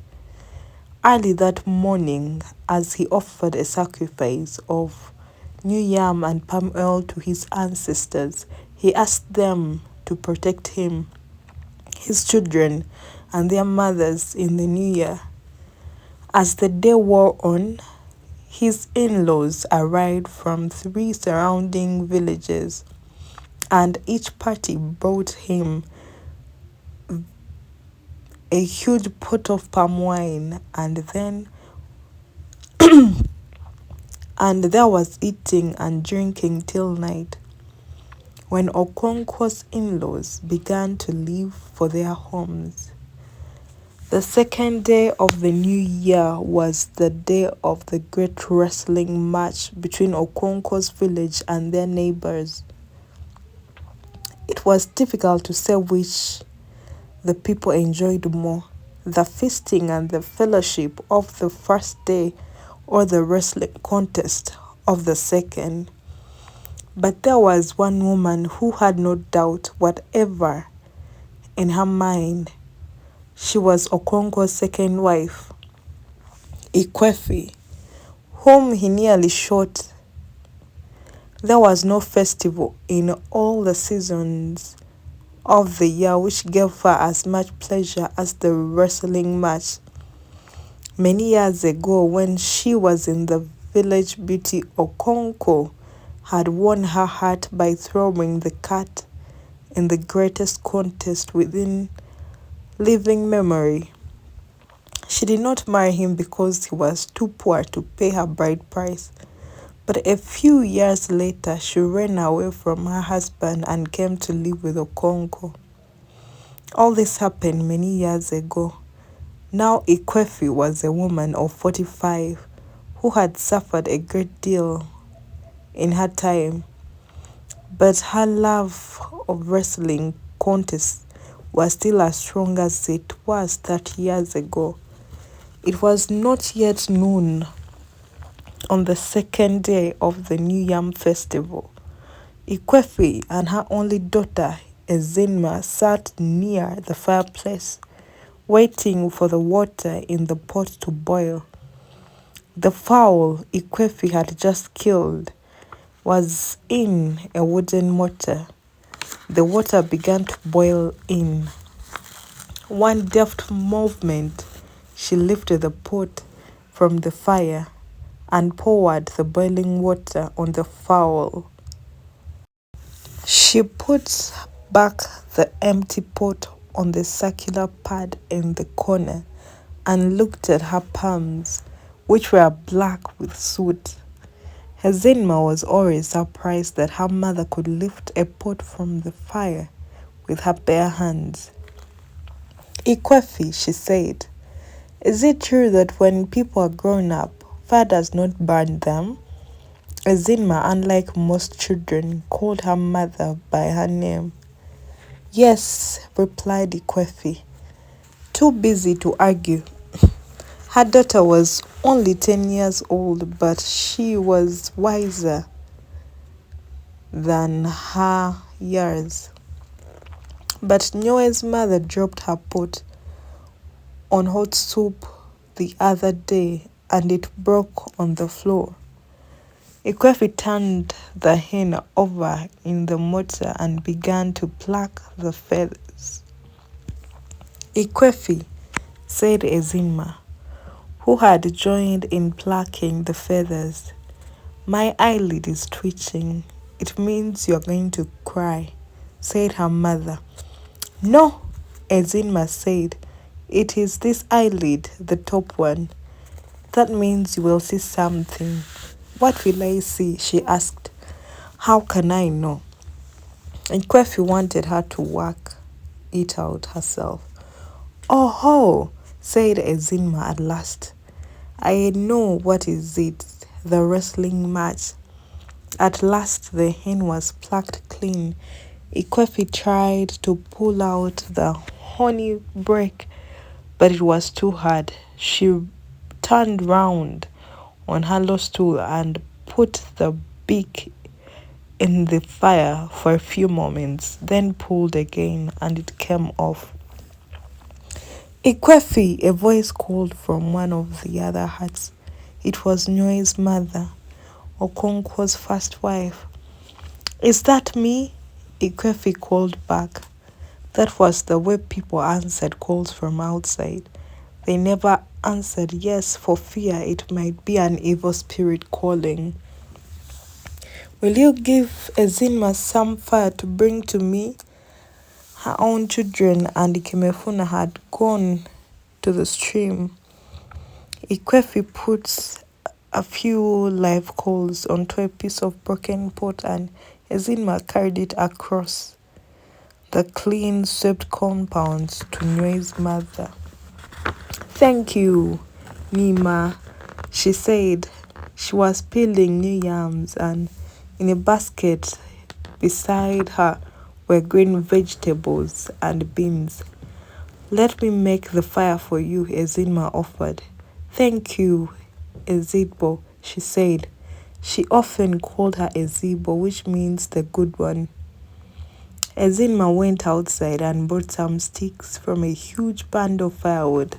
She broke them into little pieces across the sole of her foot and began to build a fire, blowing it with her breath. You will blow your eyes out, said Nyoe's mother, looking up from the yam she was peeling. Use the fan.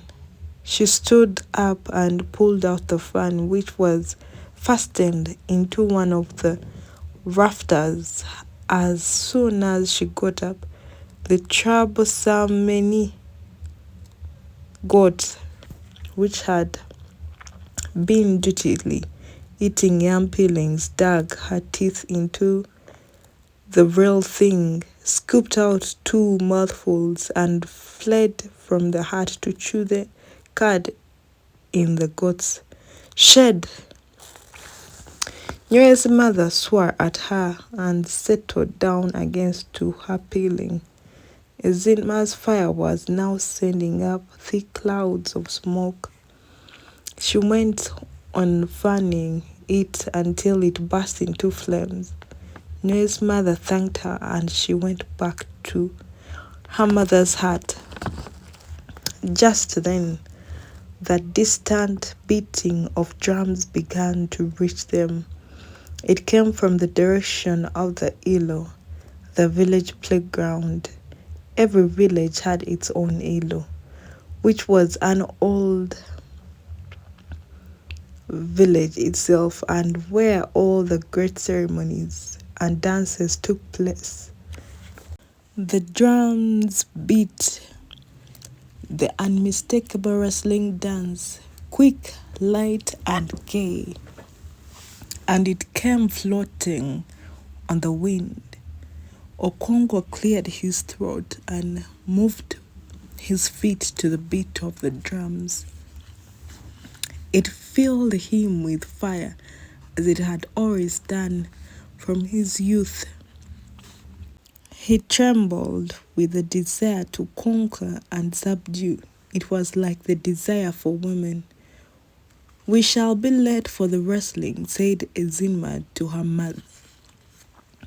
They will not begin until the sun goes down, but they are beating the drums. Yes, the drums begin at noon, but the wrestling waits until the sun begins to sink.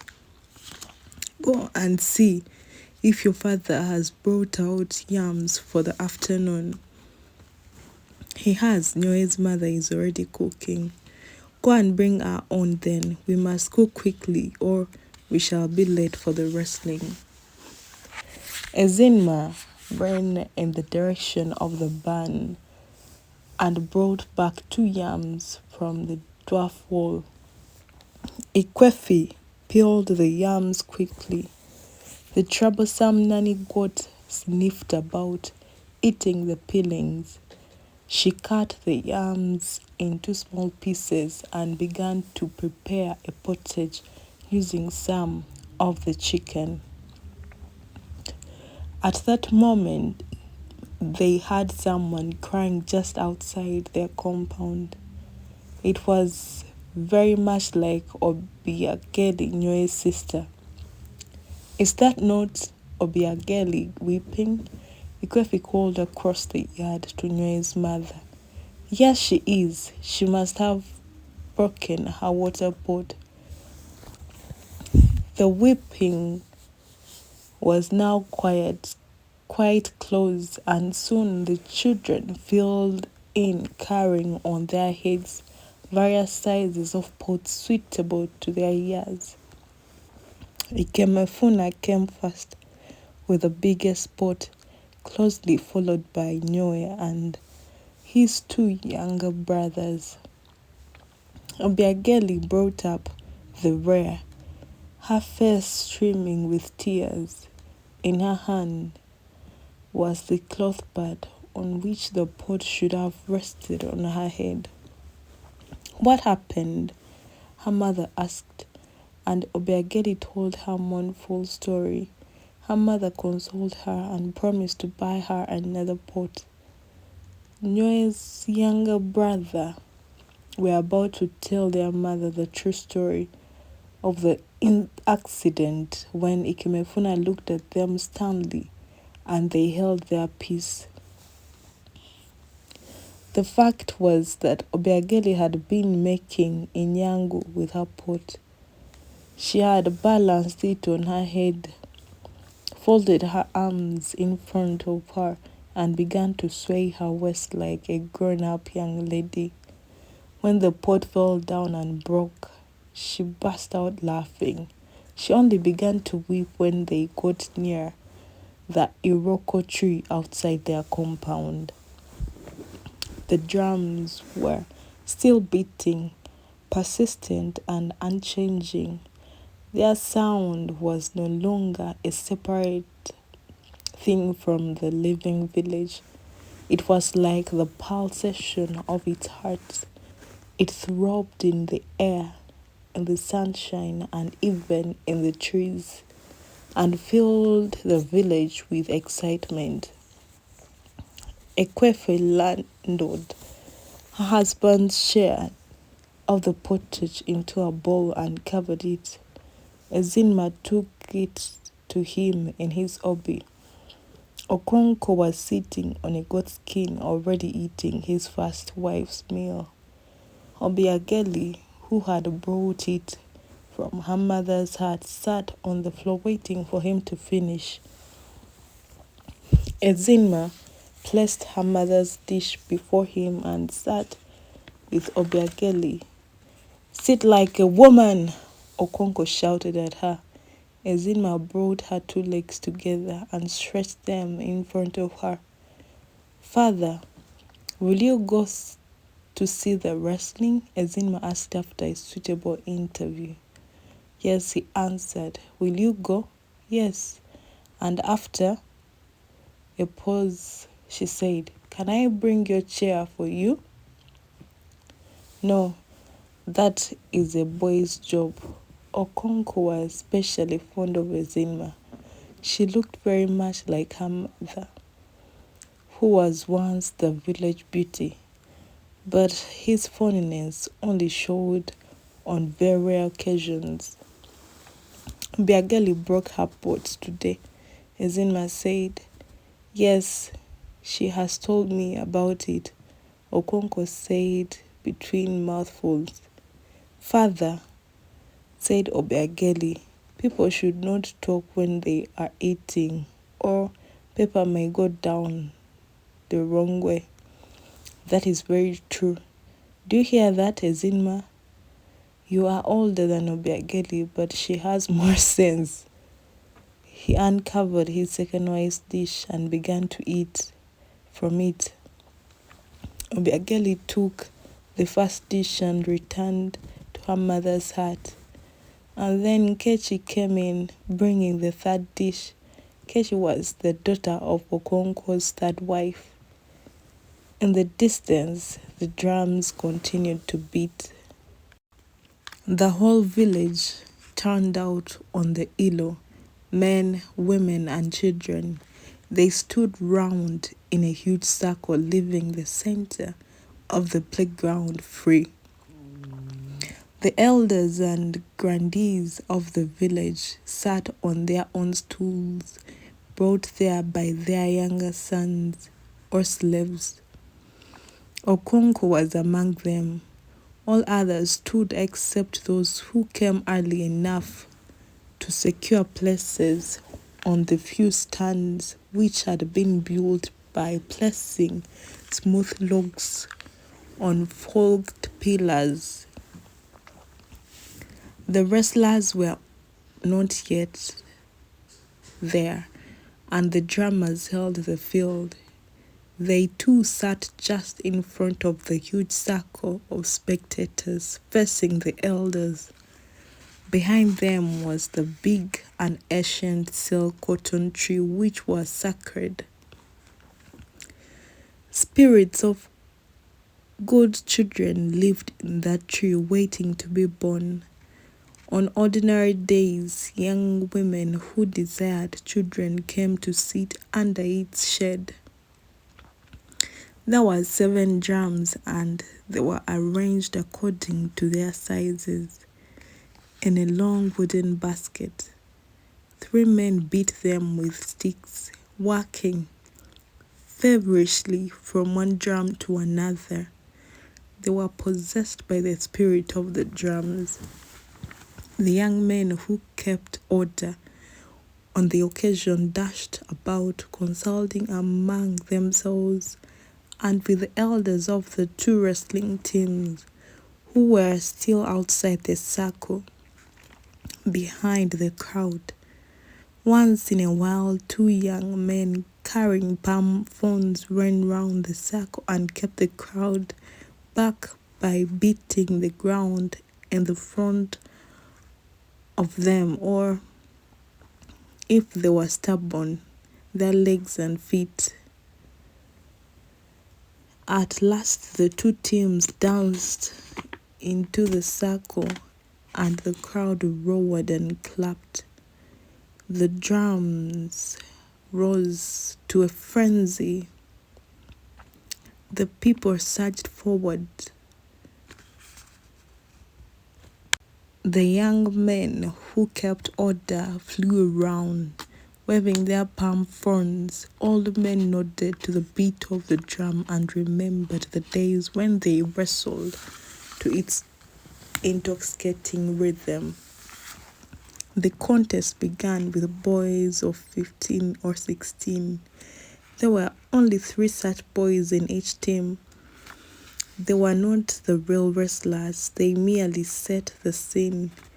Within a short time, the first 2 bouts were over, but the third created a big sensation, even among the elders who did not usually show the excitement so deeply and openly.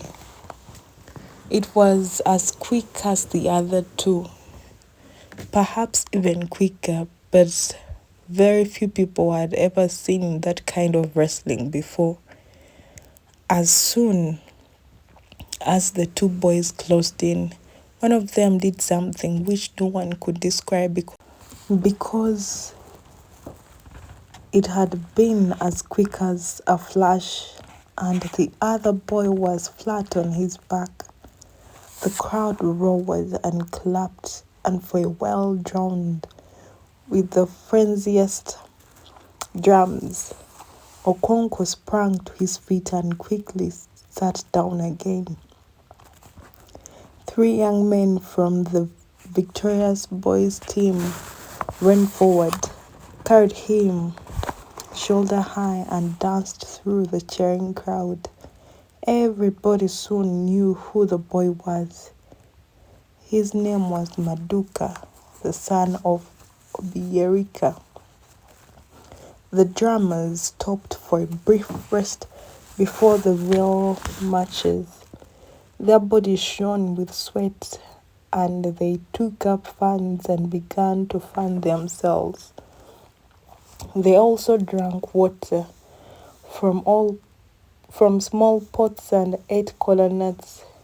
They became ordinary human beings again, talking and laughing among themselves and with others who stood near them. The air, which had been stretched taut with excitement, relaxed again. It was as if water had been poured on the tightened skin of a drum. Many people looked around, perhaps for the first time, and saw those who stood or sat next to them. "I did not know it was you," Ikefi said to the woman who had stood shoulder to shoulder with her since the beginning of the matches.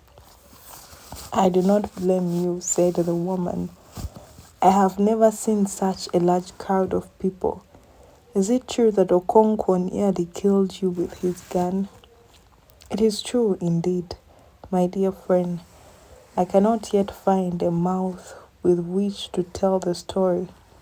Your chi is very much awake, my friend. And how is my daughter, Izima? She has been very well for some time now. Perhaps she has come to stay. I think she has. How old is she now? She's about 10 years old. I think she will stay. They usually stay if they do not die before the age of 6. I pray she stays, said Ikwefi with a heavy sigh. The woman with whom she talked was called Chielo. She was the priestess of Akbala, the oracle of the hills and the caves. In ordinary life, Chielo was a widow with 2 children. She was very friendly with Ikwefi and they shared a common shed in the market. She was particularly fond of Ikwefi's only daughter, Ezinma, who she called my daughter. Quite often, she bought bean cake and gave Ikwefi to take home to Ezinma.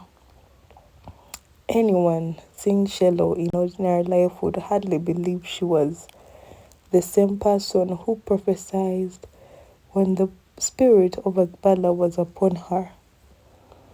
The drummers took up their sticks again, and the air shivered and grew tense like a tightened bow. The 2 teams were ranged facing each other across the clear space. A young man from one team danced across the center to the other side and pointed at whomever he wanted to fight. They danced back to the center together and then closed in. There was 12 men on each side, and the challenge went from one side to another. 2 judges walked around the wrestlers, and when they thought they were equally matched, stopped them. Few matches ended in this way, but the really exciting moments were when a man was thrown. The huge voice of the crowd then rose to the sky, and in every direction it was then heard and the surrounding villages. The last match was between the leaders of the teams. They were among the best wrestlers in all the 9 villages. The crowd wondered who would throw the other this year. Some said Okafo was the better man. Others said he was not the equal of Ikezu. Last year, neither of them had thrown the other, even though the judges had allowed the contest to go on longer than was the custom. They had the same style, and one saw the other's plans beforehand. It might happen again this year. Dusk was already approaching when their contest began. The drums went mad, and the crowds also. They surged forward as the 2 young men danced into the circle. The palm fronds were helpless in keeping them back. Ikezu held out his right hand. Okafo seized it and then closed in. It was a fierce contest. Ikezu strove to dig in with his right heel, but the one knew what the other was thinking. The crowd had surrounded and swallowed up the drummers, whose frantic rhythm was no longer a mere disembodied sound, but very heartbeat of the people. The wrestlers were now almost still in each other's grip. The muscle on their arms and their thighs on their backs stood out and twitched. It looked like an equal match. The two judges were already moving forward to separate them when Ikezu, now desperate, went down quickly on one knee in an attempt to fling his man backward over his head. It was a sad miscalculation, quick as lightning, of Amadora.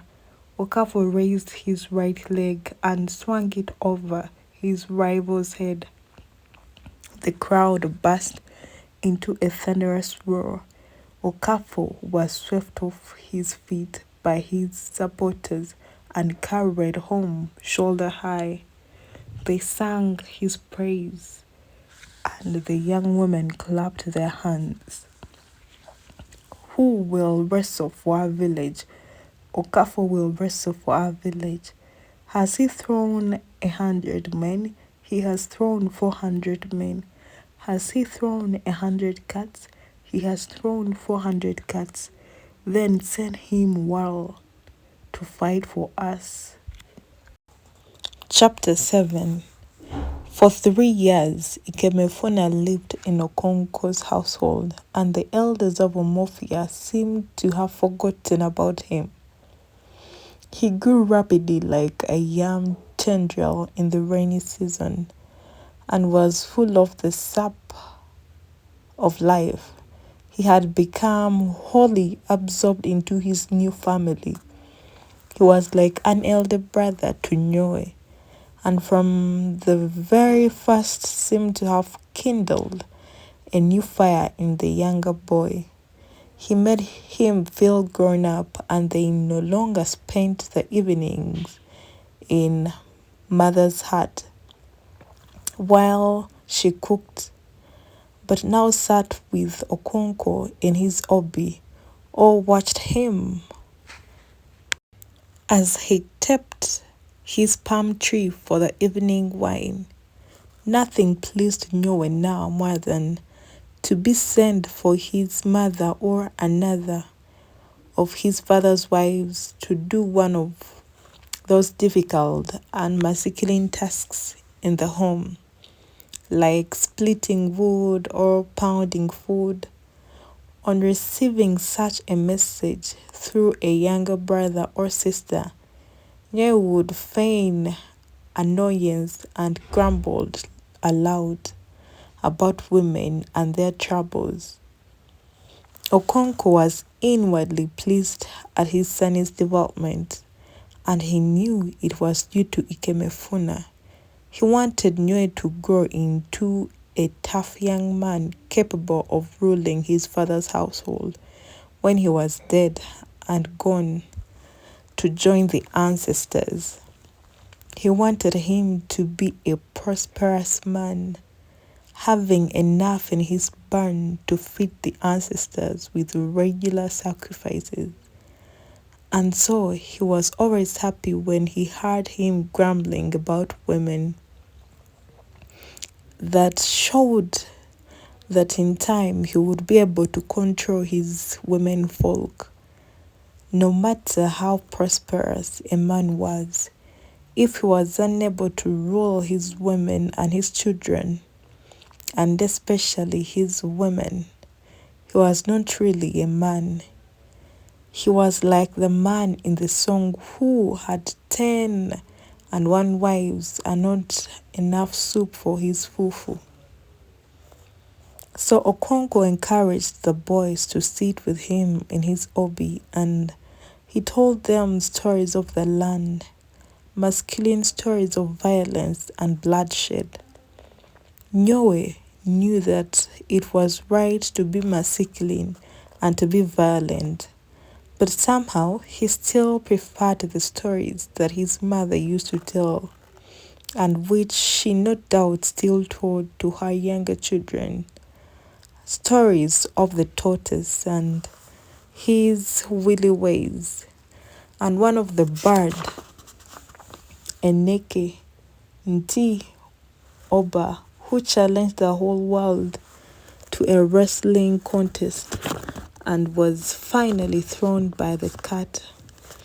he remembered the story she often told of the quarrel between earth and sky long ago, and how sky withheld rain for 7 years until crops withered and the dead could not be buried because the hose broke on the stony earth.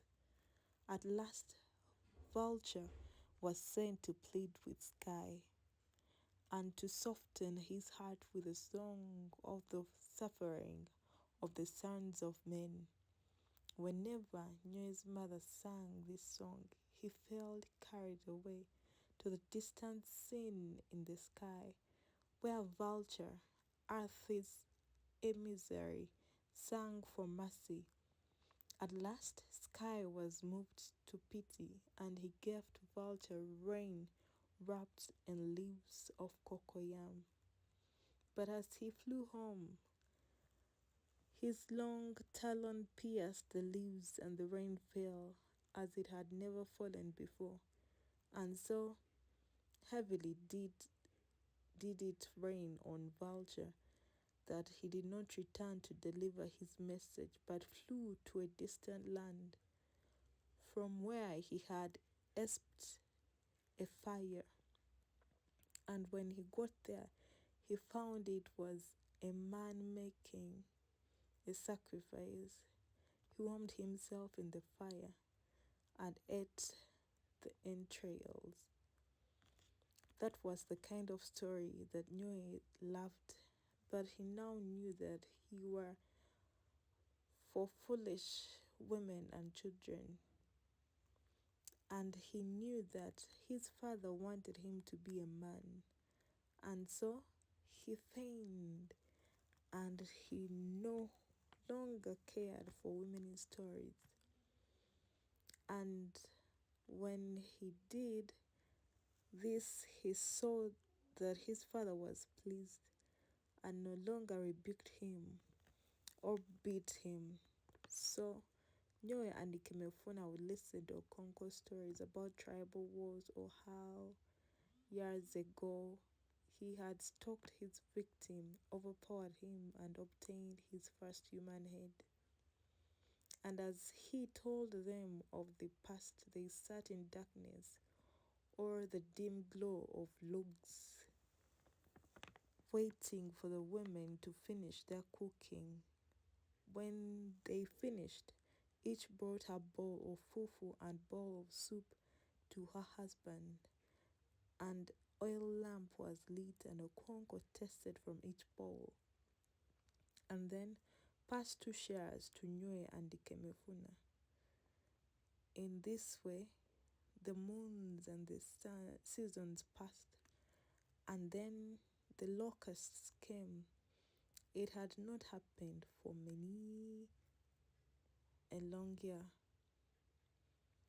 The elders said locusts came once in a generation, reappeared every year for 7 years, and then disappeared for another lifetime. They went back to their caves in a distant land, where they were guarded by a race of stunted men. And then after another lifetime, these men opened the caves again, and the locusts came to Mofia. They came in the cold Hamatan season after the harvest had been gathered, and ate up all the wild grass in the fields. Okonko and the 2 boys were working on the red outer walls of the compound. This was one of the lighter tasks of the after-harvest season.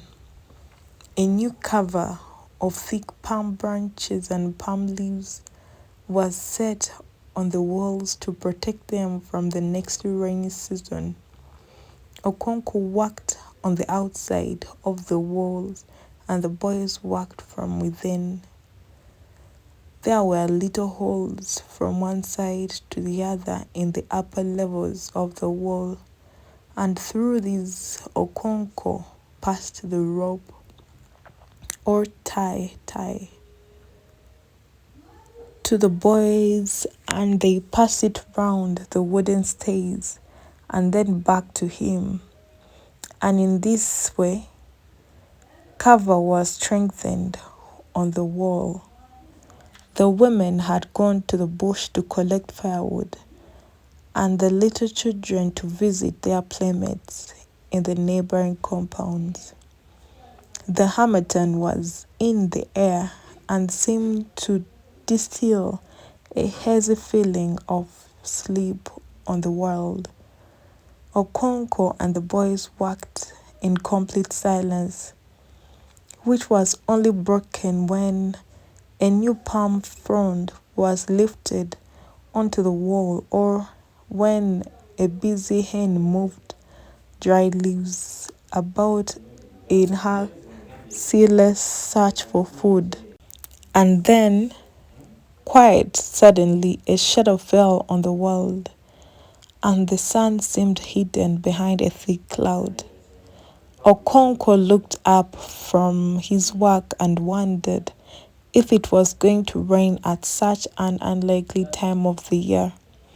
But almost immediately, a shout of joy broke out in all directions, and Umofia, which had dozed in the noonday haze, broke into life and activity. Locusts are descending was joyfully chanted everywhere, and men, women, and children left their work or their play and ran into the open to see the unfamiliar sight. The locusts had not come for many, many years, and only the old people had seen them before. At first, a fairly small swarm came. They were the Habinga sent to survey the land, and then appeared on the horizon, a slowly moving mass like a boundless sheet of black cloud drifting towards Omofia. Soon it was covered half the sky, and the solid mass was now broken by tiny eyes of light like shining stardust. It was a tremendous sight, full of power and beauty. Everyone was now about, talking excitedly and praying that the locusts should camp in Umofia for the night. For although locusts had not visited Umofia for many years, everybody knew by instinct that they were very good to eat. And at last the locusts did descended. They settled on every tree and on every blade of grass. They settled on the roofs and covered the bare ground. Mighty tree branches broke away under them, and the whole country became the brown earth color of the vast, hungry swarm. Many people went out with baskets trying to catch them, but the elders counseled patience till nightfall. And they were right. The locusts settled in the bushes for the night, and their wings became wet with dew. Then all Umofia turned out in spite of the cold harmattan, and everyone filled his bags and pots with locusts. The next morning, they were roasted in clay pots and then spread in the sun until they became dry and brittle. And for many days, this rare food was eaten with solid palm oil. Okonko sat in his obi, crunching happily with Ikemefuna and Nyoe, and drinking palm wine copiously, when Ogbuefi Ezewudo came in. Ezewudo was the oldest man in this quarter of Umofia.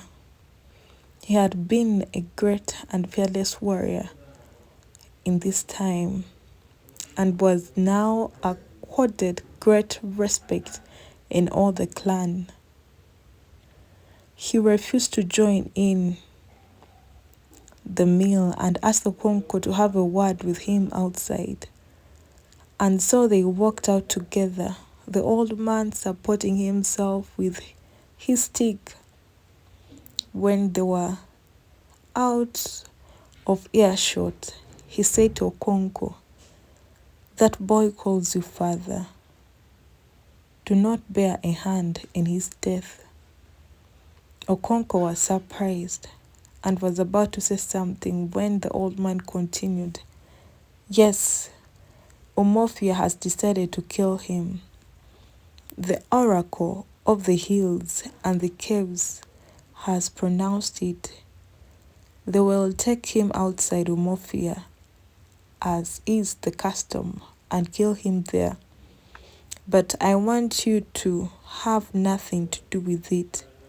He calls you his father." The next day, a group of elders from all the 9 villages of Umofia came to Okonko's house early in the morning, and before they began to speak in low tones, Nyoe and Kemefuna were sent out. They did not stay very long, but when they went away, Okonko sat still for a very long time, supporting his chin with his palms. Later in the day, he called Kemefuna and told him that he was to be taken home the next day. Nyoe overheard it and burst into tears, whereupon his father beat him heavily. As for Kemefuna, he was at a loss. His own home had gradually become very faint and distant.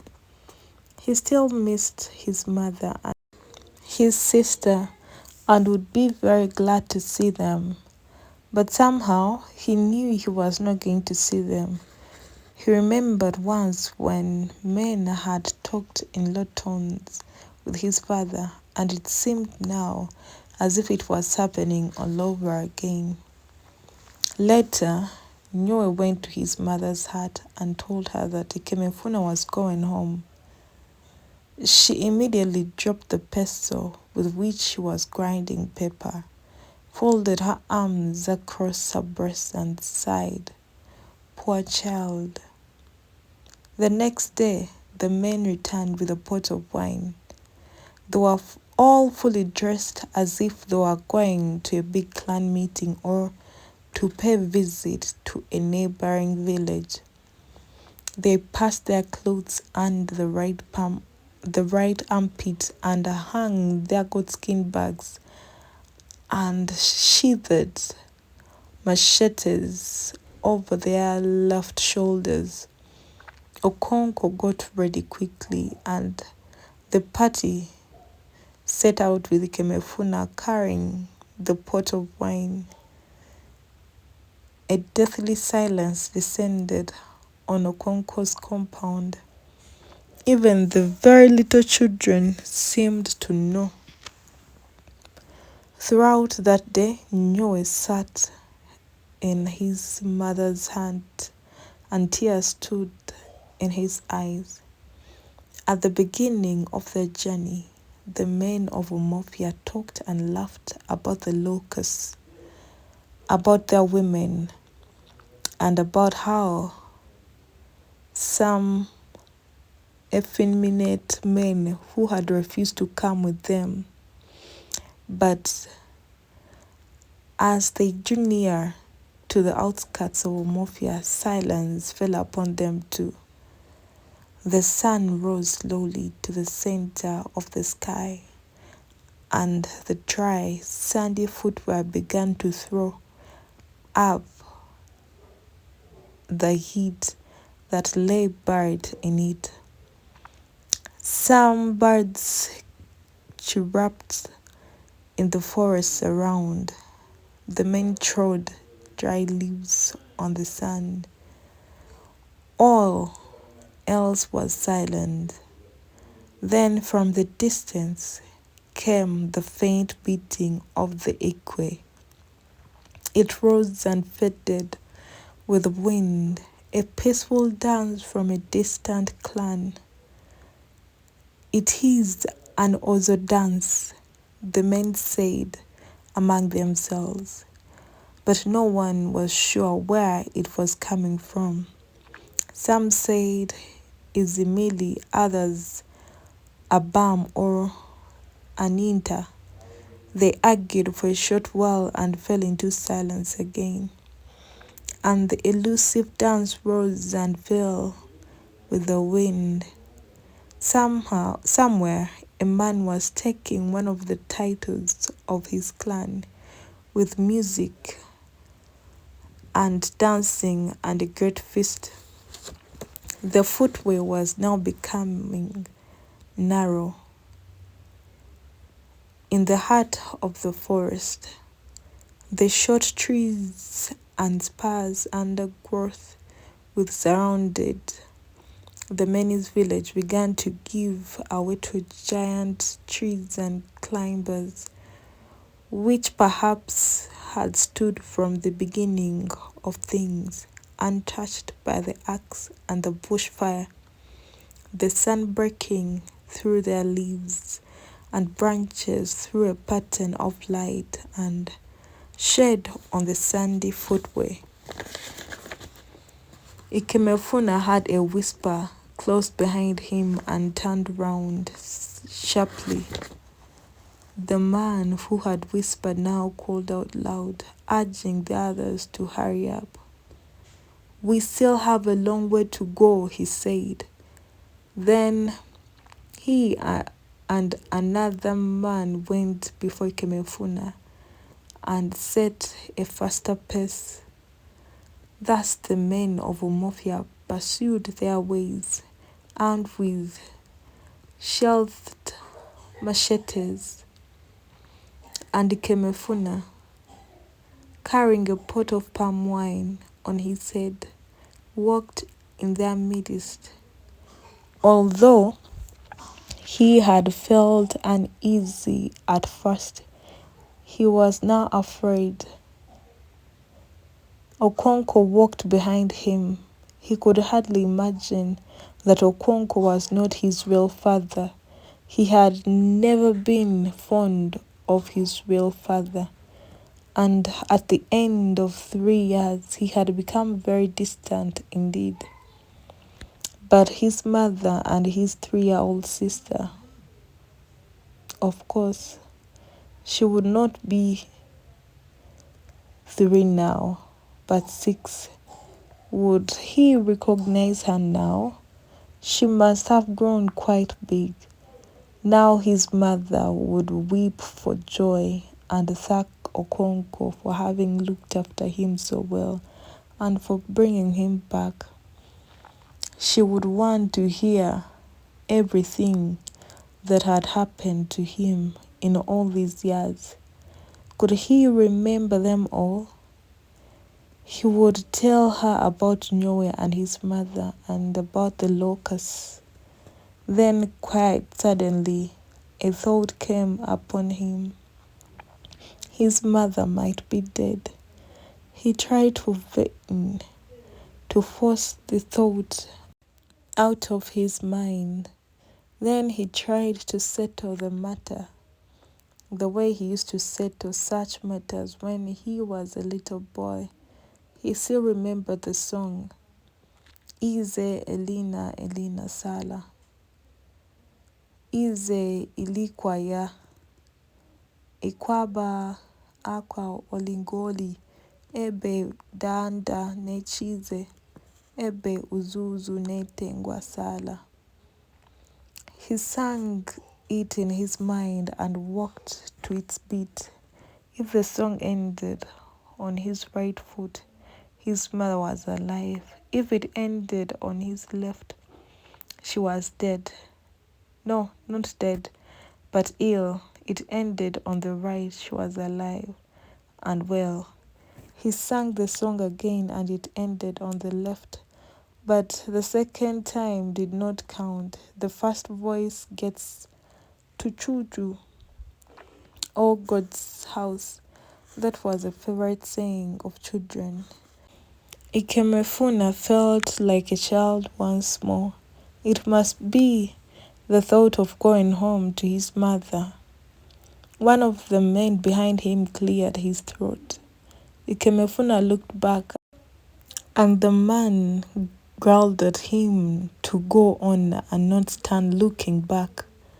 The way he said it sent cold fear down Ikemefuna's back. His hands trembled vaguely on the black pot he carried. Why had Okonko withdrawn to the rear?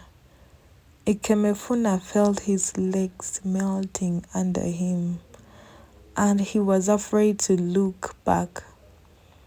As the man who had cleared his throat drew up and raised his machete, Okonko looked away. He had the blow. The pot fell and broke in the sand. He heard Ikemefuna cry, "My father! They have killed me!" As he ran towards him, dazed with fear, Okonko drew his machete and cut him down. He was afraid of being thought weak. As soon as his father walked in that night, Nyoe knew that Ikemefuna had been killed, and something seemed to give away inside him, like the snapping of a tightened bow. He did not cry, he just hung limp. He had had the same kind of feeling not long ago during the last harvest season. Every child loved the harvest season. Those who were big enough to carry even a few yams in a tiny basket went with grown-ups to the farm, and if they could not help in digging up the yams, they could gather firewood together for roasting the ones that would be eaten there on the farm. This was roasted yam soaked in red palm oil and eaten in the open farm. Was sweeter than any meal at home. It was after such a day at the farm during the last harvest that Noah had felt for the first time a snapping inside him like the one he now felt. They were returning home with a basket of yams from a distant farm across the stream when they had heard the voice of an infant crying in the thick forest. A sudden hush had fallen on the woman who had been talking, and they had quickened their steps. Nyoe had heard that twins were put in earthenware pots and thrown away in the forest, but he had never yet come across them. A vague chill had descended on him, and his head seemed to swell like a solitary walker at night who passed an evil spirit on the way. Then something had given away inside him. It descended on him again. This feeling when his father walked in that night after killing Ikemefuna. Chapter 8. Okonko did not taste any food for 2 days after the death of Ikemefuna. He drank palm wine from morning till night, and his eyes were red and fierce, like the eyes of a rat when it was caught by the tail and dashed against the floor. He called his son Nyoe to sit with him in his obi, but the boy was afraid of him and slipped out of the hut as soon as he noticed him dozing. He did not sleep at night. He tried not to think about Ikemefuna, but the more he tried, the more he thought about him. Once he got up from bed and walked about his compound, but he was so weak that his legs could hardly carry him. He felt like a drunken giant walking with the limbs of a mosquito. Now and then a cold shiver descended on his head and spread down his body. On the third day, he asked his second wife, Ikwefi, to roast plantains for him. She prepared it the way he liked, with slices of oil, bean, and fish. "You have not eaten for 2 days," said his daughter Ezinma when she brought the food to him. "So you must finish this." She sat down and stretched her legs in front of her. Okonko ate the food absent-mindedly. She should have been a boy, he thought as he looked at his 10-year-old daughter. He passed her a piece of fish. "Go and bring me some cold water," he said. Ezinma rushed out of the hut, chewing the fish, and soon returned with a bowl of cool water from the earthen pot in her mother's hut. Okonko took the bowl from her and gulped the water down. He ate a few more pieces of plantain and pushed the dish aside. "Bring me my bag," he asked, and Ezinma brought his goatskin bag from the far end of the hut. He searched in it for his snuff bottle. It was a deep bag and took almost the whole length of his arm. It contained other things apart from his snuff bottle. There was a drinking horn in it, and also a drinking gourd. And they knocked against each other as he searched. When he brought out the snuff bottle, he tapped it a few times against his kneecap before taking out some snuff or the palm of his left hand. Then he remembered that he had not taken out his snuff spoon. He searched his bag again and brought out a small flat ivory spoon, with which he carried the brown snuff to his nostrils. Ezinma took the dish in one hand and the empty water bowl in the other and went back to her mother's hut. She should have been a boy, Okonko said to himself again. His mind went back to Ikemefuna and he shivered. If only he could find some work to do, he could be able to forget. But it was the season of rest between the harvest and the next planting season. The only work that men did at this time was covering the walls of the compound with new palm fronds, and Okonko had already done that. He had finished it on the very day the locusts came, when he had worked on one side of the wall and Ikemefuna and CHINUA on the other. "When did you become a shivering old woman?" Okonko asked himself. "You are known in all the 9 villages for your valor in war. How can a man who has killed 5 men in battle fall to pieces because he had added a boy to their number? Okonko, you have become a woman indeed." He sprang to his feet, hung his goatskin bag on his shoulder, and went to visit his friend Obirieka. Obirieka was sitting outside under the shade of an orange tree, making thatches from leaves of the raffia palm. He exchanged greetings with Okonko and led the way into his obi. "I was coming over to see you as soon as I finished that thatch," he said, rubbing off the grains of sand and clung to his thighs. "Is it well?" Okonko asked. Yes, replied Obireka. My daughter's suitor is coming today, and I hope we will clinch the matter of the bride price. I want you to be there.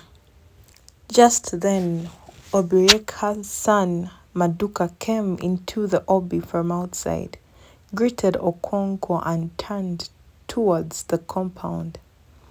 Come and shake hands with me, Okonko said to the lad. Your wrestling the other day gave me much happiness. The boy smiled, shook hands with Okonko, and went into the compound. He will do great things, Okonko said. If I had a son like him, I should be happy. I'm worried about Nyowe.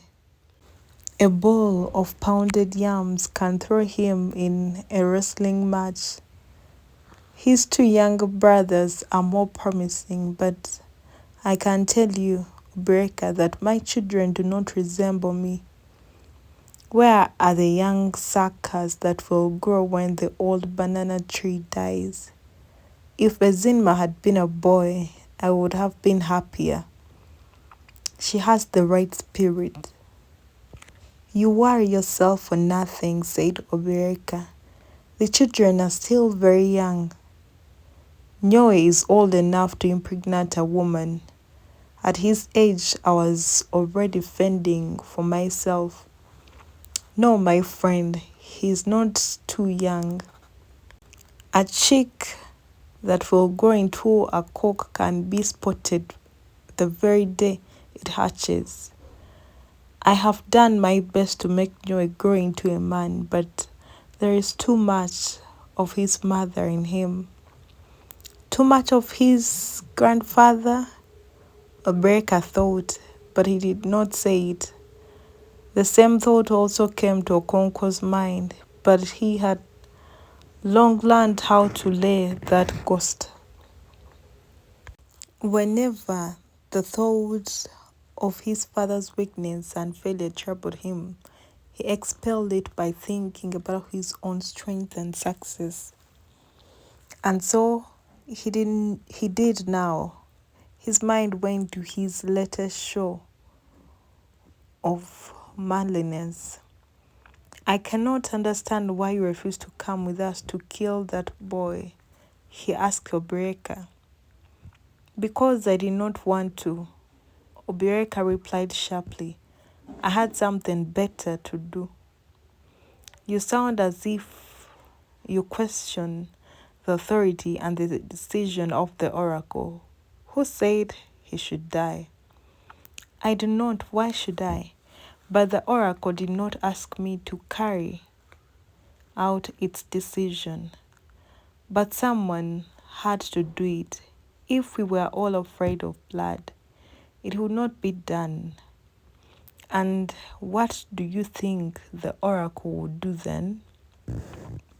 You know very well, Okonko, that I'm not afraid of blood, and if anyone tells you that I am, he's telling a lie.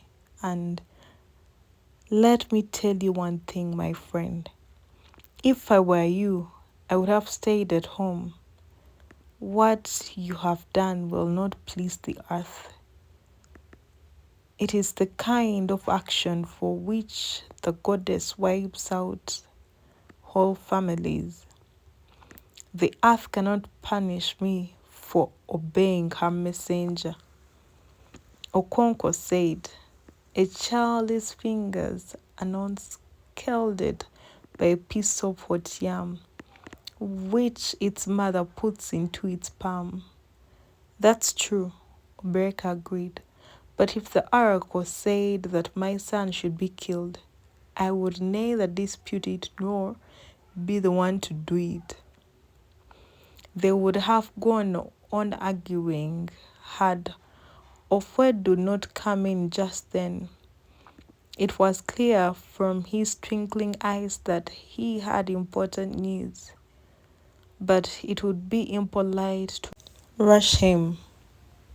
Obreka offered him a lobe of the kola nut he had broken with Okonko. Ofwedu ate slowly and talked about the locusts. When he finished his kola nut, he said, "The things that happen these days are very strange." "What has happened?" asked Okonko. "Do you know Ogwefi Ndulu?" Ofwedo asked. "Ogwefi Ndulu of Ire village?" Okonko and Obreka said together. "He died this morning," said Ofwedu. "That is not strange. He was the oldest man in Ire," said Obreka. "You are right," Ofwedu agreed. "But you ought to ask why the drum has not been beaten to tell Umofia of his death." "Why?" asked Obreka and Okonko together. "That is the strange part of it. You know his wife, who walks with a stick?"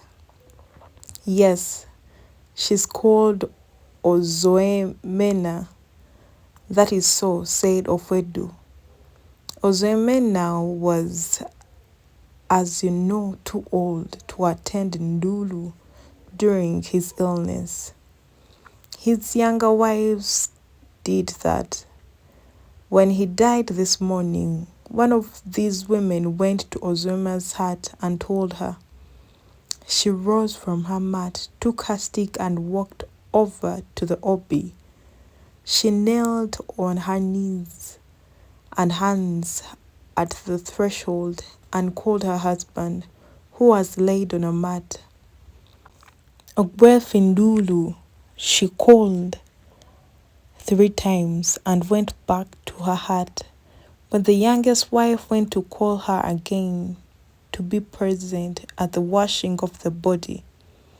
She found her lying on the mat dead. "That is very strange indeed," said Okonko.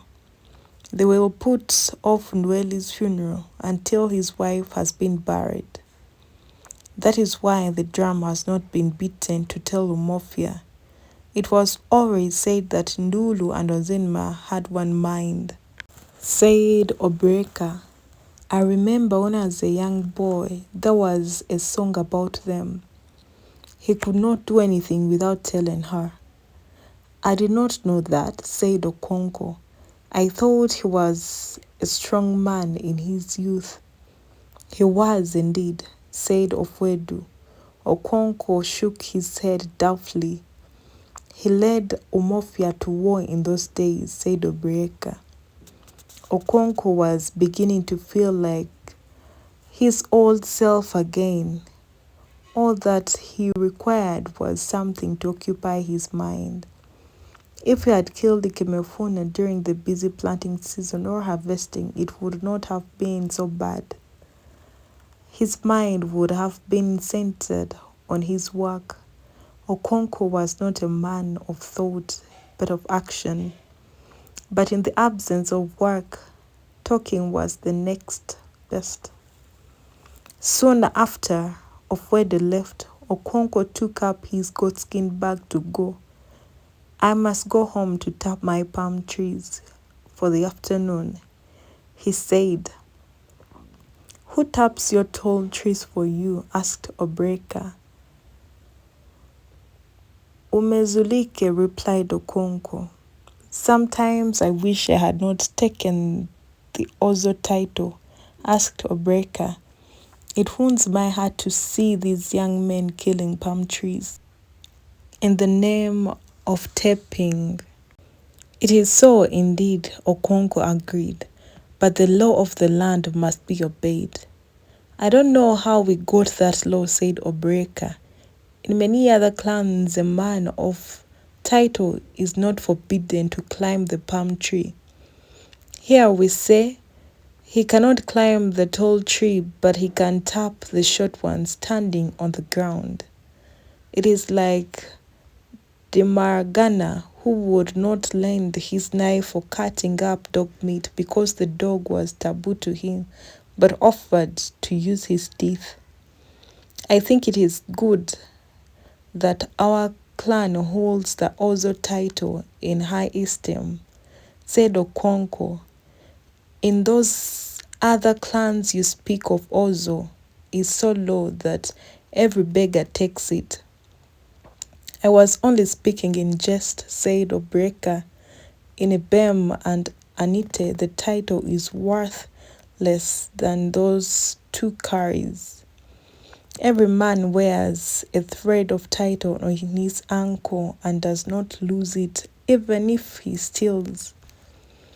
They have indeed soiled the name of Ozo, said Okonko as he rose to go. It will not be very long now before my in-laws come, said Obreka. I shall return very soon, Okonko looking at the positioning of the sun. There were 7 men on Obreka's hut when Okonko returned. The suitor was a young man of about 25, and with him were his father and uncle. On Obreka's side were his 2 elder brothers and Maduka, his 16-year-old son. Ask Akweke's mother to send us some kola nuts, said Obreka to his son. Maduka vanished into the compound like lightning. The conversation at once centered on him, and everybody agreed that he was as sharp as a razor. I sometimes think he's too sharp, said Obreka, somewhat indulgently. He hardly ever walks. He's always in a hurry. If you are sending him on an errand, he flies away before he has heard half of the message. You were very much like that yourself, said his eldest brother. As our people say, when mother cow is chewing grass, its young ones watch its mouth. Maduka has been watching your mouth. As he was speaking, the boy returned, followed by Akweke, his half-sister, carrying a wooden dish with 3 kola nuts and alligator pepper. She gave the dish to her father's eldest brother and then shook hands, very shyly, with her suitor and his relatives. She was about 16 and just ripe for marriage. Her suitor and his relatives surveyed her young body with expert eyes as if to ensure themselves that she was beautiful and ripe. She wore a coiffure which was done up into a crest in the middle of the head. Camwood was rubbed lightly into her skin, and all over her body were black patterns drawn with woolly. She wore a black necklace which hung down in 3 coils just above her 4 succulent breasts. On her arms were red and yellow bangles, and on her waist 4 or 5 rows of jigida or waist beads. When she had shaken hands, or rather held out her hand to be shaken, she returned to her mother's hut to help with the cooking. Remove your jigida first, her mother warned, as she moved near the fireplace to bring the pestle resting against the wall. Every day I tell you that jigida and fire are not friends, but you will never hear. You grew your ears for decoration, not for hearing. One of these days your jigida will catch fire on your waist, and then you will know. Akweke moved to the other end of the hut and began to remove the waist beads.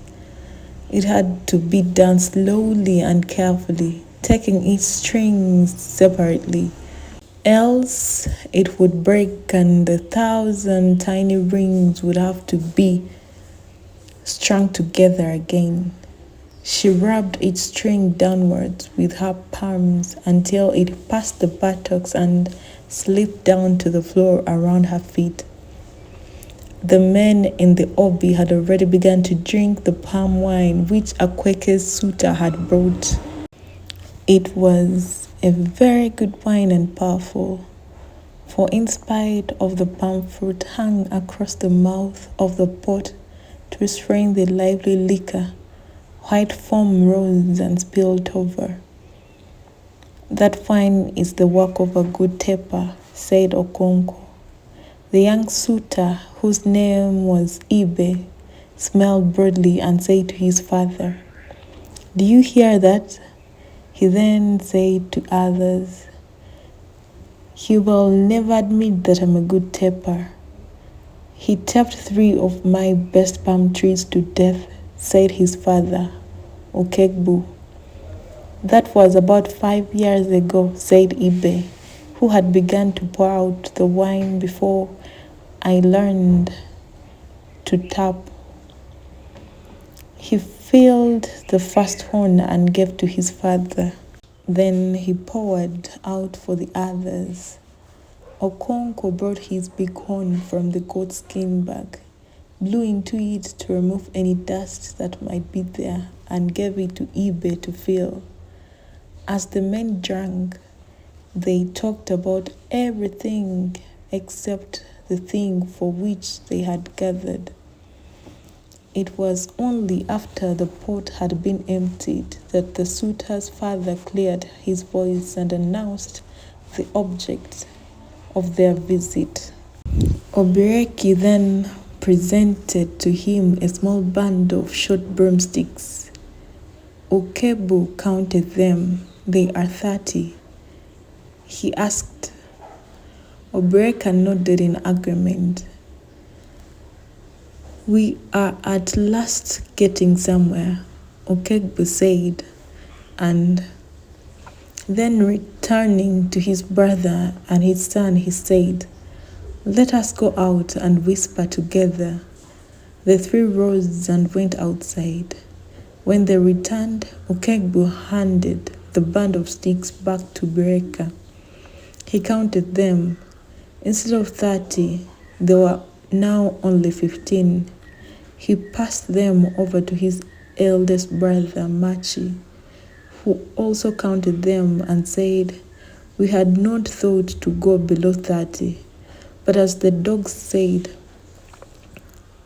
if I fall down for you and you fall down for me, it is play. Marriage should be a play and not a fight. So we are falling down again." He then added 10 sticks to the 15 and gave the bundle to Okebu. In this way, Akuke's bride price was finally settled at 20 bags of curries. It was already dusk when the 2 parties came to this agreement. "Go and tell Akweki's mother that we have finished," Obreka said to his son, Maduka. Almost immediately, the women came in with a big bowl of fufu. Obireka's second wife followed with a pot of soup, and Maduka brought in a pot of palm wine. As the men ate and drank palm wine, they talked about the customs of their neighbors. "It was only this morning," said Obreka, "that Okonko and I were talking about Abame and Aninta, where titled men climb trees and pound fufu for their wives." "That is very bad," said Obreka's eldest brother. "But what is good in one place is bad in another place. In Onmonso, they do not bargain at all, not even with broomsticks. The suitor just goes on bringing bags of curries until his in-laws tell him to stop. It is a bad custom because it always leads to a quarrel." "The world is large," said Okonko. "I have even heard that in some tribes, a man's children belong to his wife and her family." "That cannot be," said Machi. "You might as well say that the woman lies on top of the man and when they're making the children." It is like the story of white men who they say are white, like this piece of chalk, said Obreka. He held up a piece of chalk which every man kept in his obi and with which his guests drew lines on the floor before they ate kola nuts. And these white men, they say, have no toes. And have you never seen them? Asked Machi. Have you? Said Obreka. One of them passes here frequently, said Machi. His name is Amadi. Those who knew Amadi laughed. He was a leper, and the polite name of leprosy was the white skin. Chapter 9. For the first time in 3 nights, Okonko slept. He woke up once in the middle of the night and his mind went back to the past 3 days without making him feel uneasy. He began to wonder why he had felt uneasy at all. It was like a man wondering in broad daylight why a dream had appeared so terrible to him that night. He stretched himself and scratched his thigh where a mosquito had bitten him as he slept. Another one was wailing near his right ear. He slapped the ear and hoped he had killed it. Why do these always go for one's ears? When he was a child, his mother had told him a story about it. But it was as silly as all women's stories. Mosquito, she had said, had asked Ear to marry him, whereupon Ear fell on the floor in uncontrollable laughter. How much longer do you think you will live? She asked. You are already a skeleton. Mosquito went away, humiliated, and any time he passed by her, he told her that he was still alive. Okonko turned on his side and went back to sleep. He was aroused in the morning by someone banging on his door. Who is that? He growled. He knew it must be Ikwefi. Of his 3 wives, Ikwefi was the only one who would have the audacity to bang on his door. Ezinma is dying, came her voice, and all the tragedy and sorrow of her life were packed in those words. Okonko sprang from his bed, pushed back the bolt on his door and ran into Ikwefi's hut. Ezinma lay shivering on a mat beside a huge fire that her mother had kept burning all night. It is Iba, said Okonko as he took his machete and went into the bush to collect the leaves and grasses and barks of trees that went into making the medicine for Iba. Ikwefi knelt beside the sick child, occasionally feeling with her palm the wet burning forehead. Ezinma was an only child and the center of her mother's world. Very often it was Ezinma who decided what food her mother should prepare. Ikwefi even gave her such delicacies as eggs, which children were rarely allowed to eat because such food tempted them to steal. One day, as Ezinma was eating an egg, Okonko had come in unexpectedly from his hut. He was greatly shocked and swore to beat Ikwefi if he dared to give the child eggs again. But it was impossible to refuse Ezinma anything. After her father's rebuke, she developed an even keener appetite for eggs, and she enjoyed above all the secrecy in which she now ate them. Her mother always took her into their bedroom and shut the door. Ezinma did not call her mother Nay like all children. She called her by her name Ikwefi, as her father and other grown-up people did. The relationship between them was not only that of mother and child. There was something in it,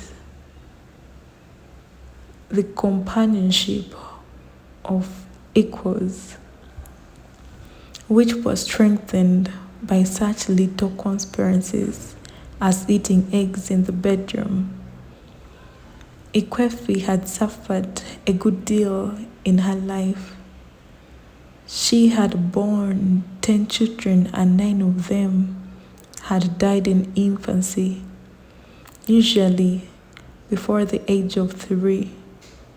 As she buried one child after another, her sorrow gave way to despair and then to grim resignation. The birth of her children, which should be a woman's crowning glory, became for Ikwefi merely physical agony, devoid of promise. The naming ceremony after 7 market weeks became an empty ritual. Her deepening despair found expression in the names she gave her children. One of them was a pathetic cry, Onyumbiko, death, I implore you. But death took no notice. Onyumbiko died in his 15th month. The next child was a girl, Ozoimena. May it not happen again. She died in her 11th month and 2 others after her. Ikwefi then became defiant and called her next child Onuma. Death may please himself, and he died.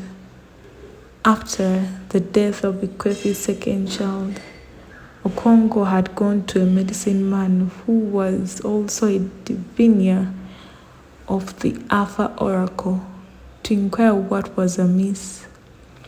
This man told him that the child was an Ogbanji, one of those wicked children who, when they die, entered their mother's wombs to be born again. When your wife becomes pregnant again, he said, let her not sleep in her heart. Let her go and stay with her people. In that way, she will elude her wicked tormentor and break its evil circle of birth and death. Ikwefi did as she was asked. As soon as she became pregnant, she went to live with her old mother in another village. It was there that her third child was born and circumcised on the 8th day. She did not return to Okonko's compound until 3 days before the naming ceremony. The child was called Onyumbiko. Onyumbiko was not given proper burial when he died. Okonko had called in another medicine man who was famous in the clan for his great knowledge about Obanja children. His name was Okagbu Uwanyo. Okagbu was a very striking figure, tall with a full beard and a bald head. He was light in complexion and his eyes were red and fiery. He always gnashed his teeth as he listened to those who came to consult him. he asked Okonkwo a few questions about the dead child. All the neighbors and relations who had come to mourn gathered around them. On what market day was it born? He asked. Oye, replied Okonkwo. And it died this morning. Okonkwo said yes, and only then realized for the first time that the child had died on the same market day as it had been born. The neighbors and relations also saw the coincidence and said among themselves that it was very significant. Why do you sleep with your wife in your obi or in her own hut? Asked the medicine man. In her hut. In future, call her into your obi. The medicine man then ordered that there should be no mourning for the dead child. He brought out a sharp razor from the goatskin bag, slung from his left shoulder, and began to mutilate the child. Then he took it away to bury in the evil forest, holding it by the ankle and dragging it on the ground behind him. After such treatment, it would think twice before coming again, unless it was one of those stubborn ones who returned carrying the stamp of their mutilation, a missing figure, or perhaps a dark line where the medicine man's razor had cut them. By the time Onyumbiko died, Ikwefi had become very bitter. Her husband's first wife had already 3 sons, all strong and healthy. When she had born her 3rd son in succession, Okonkwo had slaughtered a goat for her, as was the custom. Ikwefi had nothing but good wishes for her, but she had grown so bitter about her own chi that she could not rejoice with others over their good fortune. And so, on the day that Nyue's mother celebrated the birth of her 3 sons with feasting and music, Ikwefi was the only person in the happy company who went about with a cloud on her brow. Her husband's wife took this for malevolence, as husbands' wives were wont to. How could she know that Ikwefi's bitterness did not flow outwards to others, but inwards into her own soul? That she did not blame others for their good fortune, but her own evil chi who denied her any. At last, Ezinma was born, and although ailing, she seemed determined to live. At first, Ikwefi accepted her, as she had accepted others, with littleness resignation. But when she lived on to her 4th, 5th, and 6th years, love returned once more to her mother, and with love, anxiety, she determined to nurse her child to health, and she put all her being into it. She was rewarded by occasional spells of health during which Ezinma babbled with energy like fresh palm wine. At such times she seemed beyond danger, but all of a sudden she would go down again. Everybody knew she was an Obanje. These sudden bouts of sickness and health were typical of her kind. But she had lived so long that perhaps she had decided to stay. Some of them did become tired of their evil rounds of birth and death, or took pity on their mothers and stayed. Ikwefi believed deep inside her that Ezinma had come to stay. She believed because it was that faith alone that gave her own life any kind of meaning. And this faith had been strengthened when a year or so ago, a medicine man had dug up Ezinma's Iwa. Everyone knew then that she would live because her bond with the world of Obanje had been broken. Ikwefi was reassured, but such was her anxiety for her daughter that she could not rid herself completely of her fear. And although she believed that the Iwa which had been dug up was genuine, she could not ignore the fact that some really evil children sometimes mislead people into digging up a suspicious one. But Ezinma's Iwa had looked real enough. It was a smooth paper wrapped in a dirty rag. The man who dug it up was the same Okagbu who was famous in all the clan for his knowledge in these matters. Ezinma had not wanted to cooperate with him at first, but that was only to be expected. No banjo would yield her secrets easily, and most of them never did because they died too young before they could be asked questions. Why did you bury your Iwa? Okagbu had asked Ezinma. She was 9 then and was just recovering from a serious illness. What is Iwa? She asked in return. You know what it is. You buried it in the ground somewhere so that you can die and return again to torment your mother. Ezinma looked at her mother, whose eyes, sad and bleeding, were fixed on her. Answer the question at once, roared Okonko, who stood beside her. All the family were there and some of the neighbors too.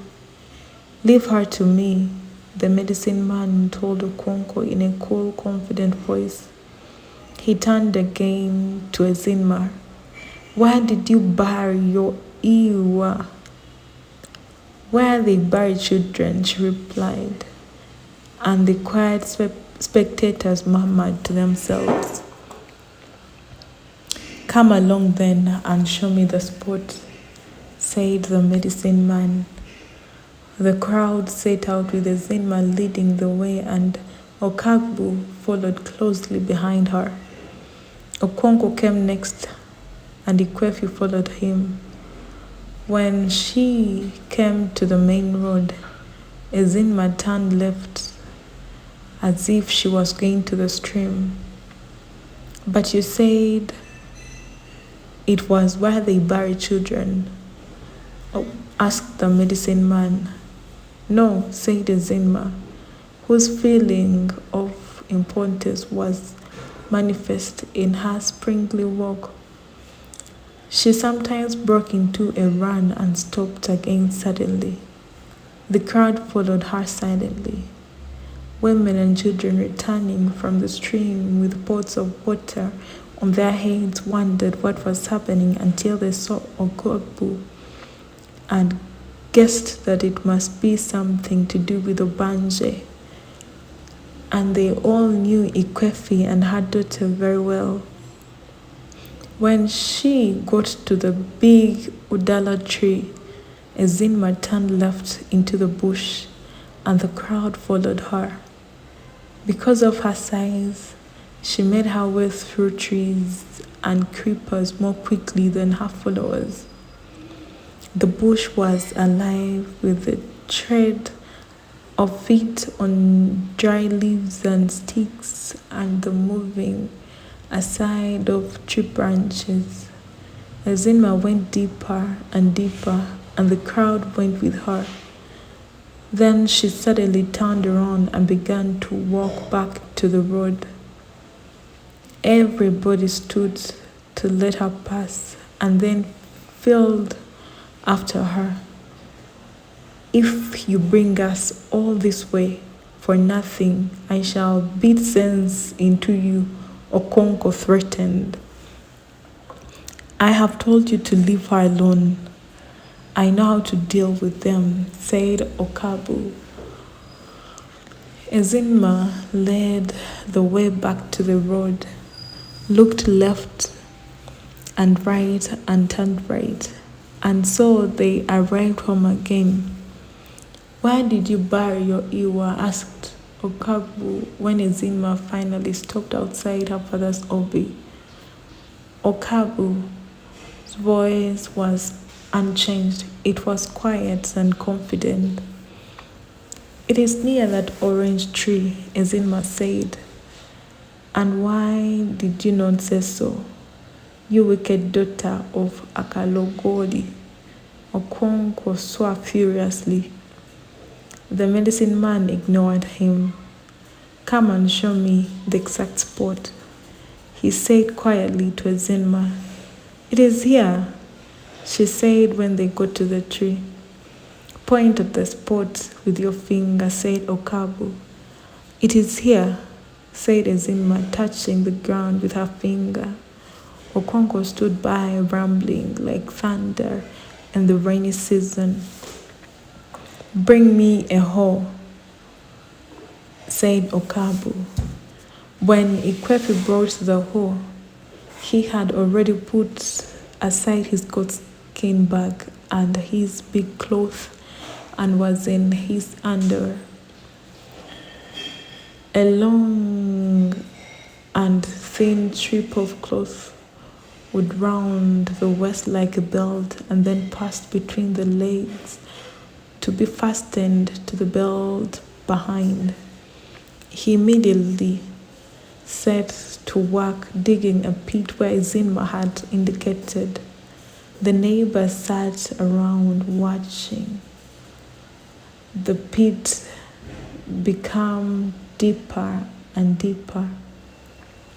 The dark topsoil soon gave way to the bright red earth with which women scrubbed the floors and walls of huts. Okabu walked tirelessly and in silence, his back shining with perspiration. Okonkwo stood by the pit. He asked Okabu to come up and rest while he took a hand. But Okabu said he was not tired yet.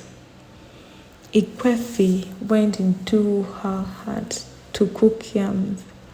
Her husband had brought out more yams than usual because the medicine man had to be fed. Ezinma went with her and helped her preparing the vegetables. There's too much green vegetables, she said. Don't you see the pot is full of yams? Ikwefi asked. And you know how leaves become smaller after cooking. Yes, said Ezinma. That was why the snake lizard killed his mother. Very true, said Ikwefi.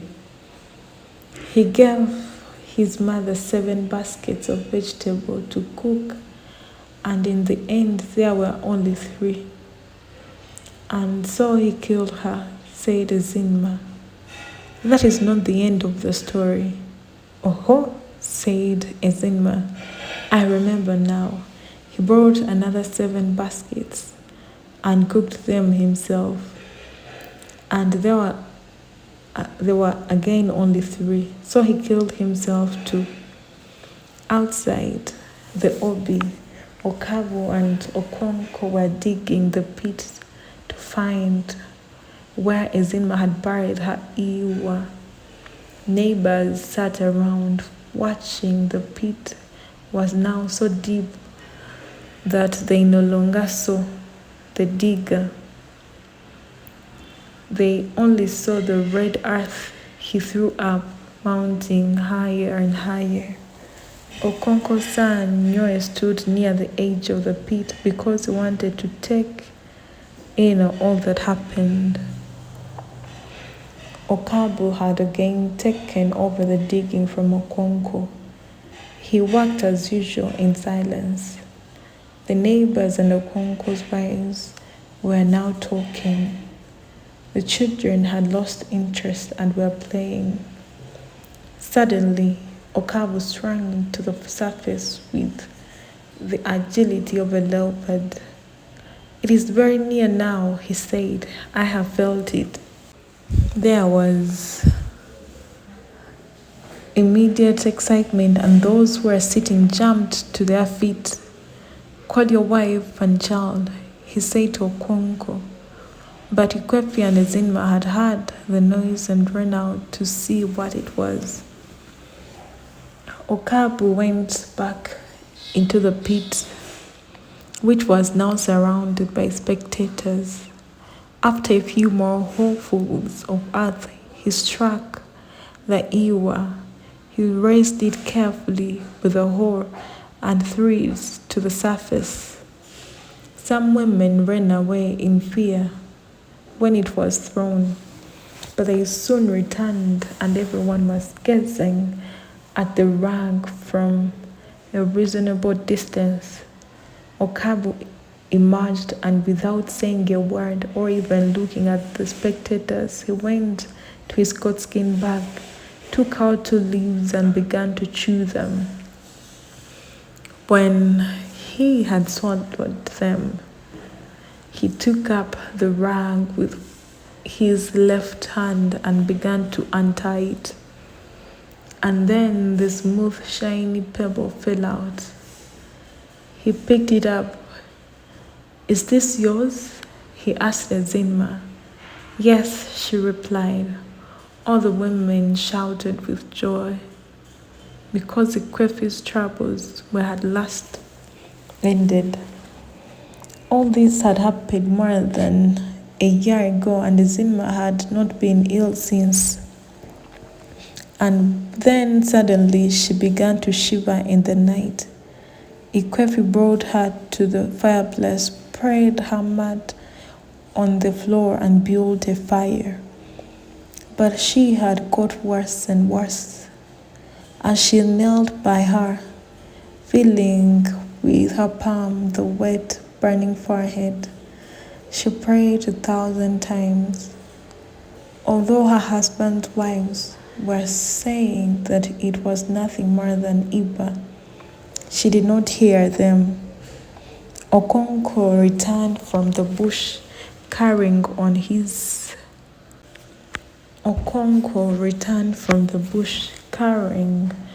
his left shoulder a large bundle of grasses and leaves, roots and barks of medicinal trees and shrubs.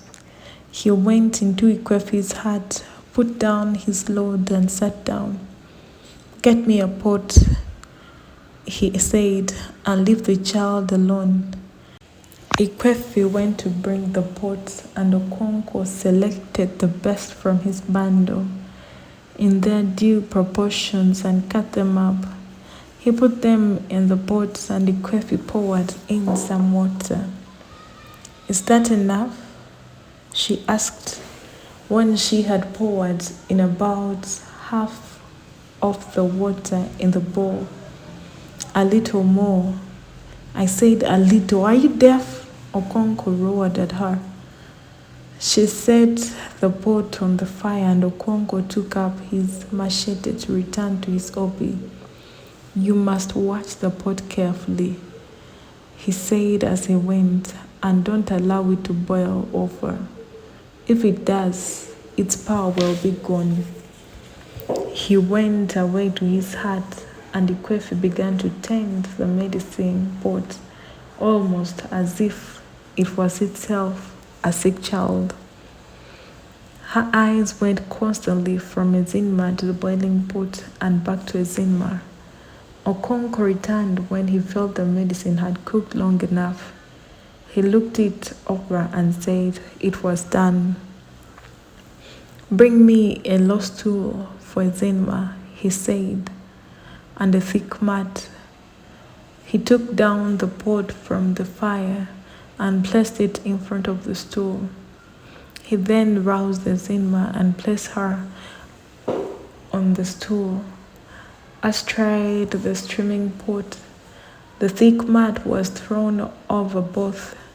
A CHINUA struggled to escape from the choking and overpowering steam, but she was held down.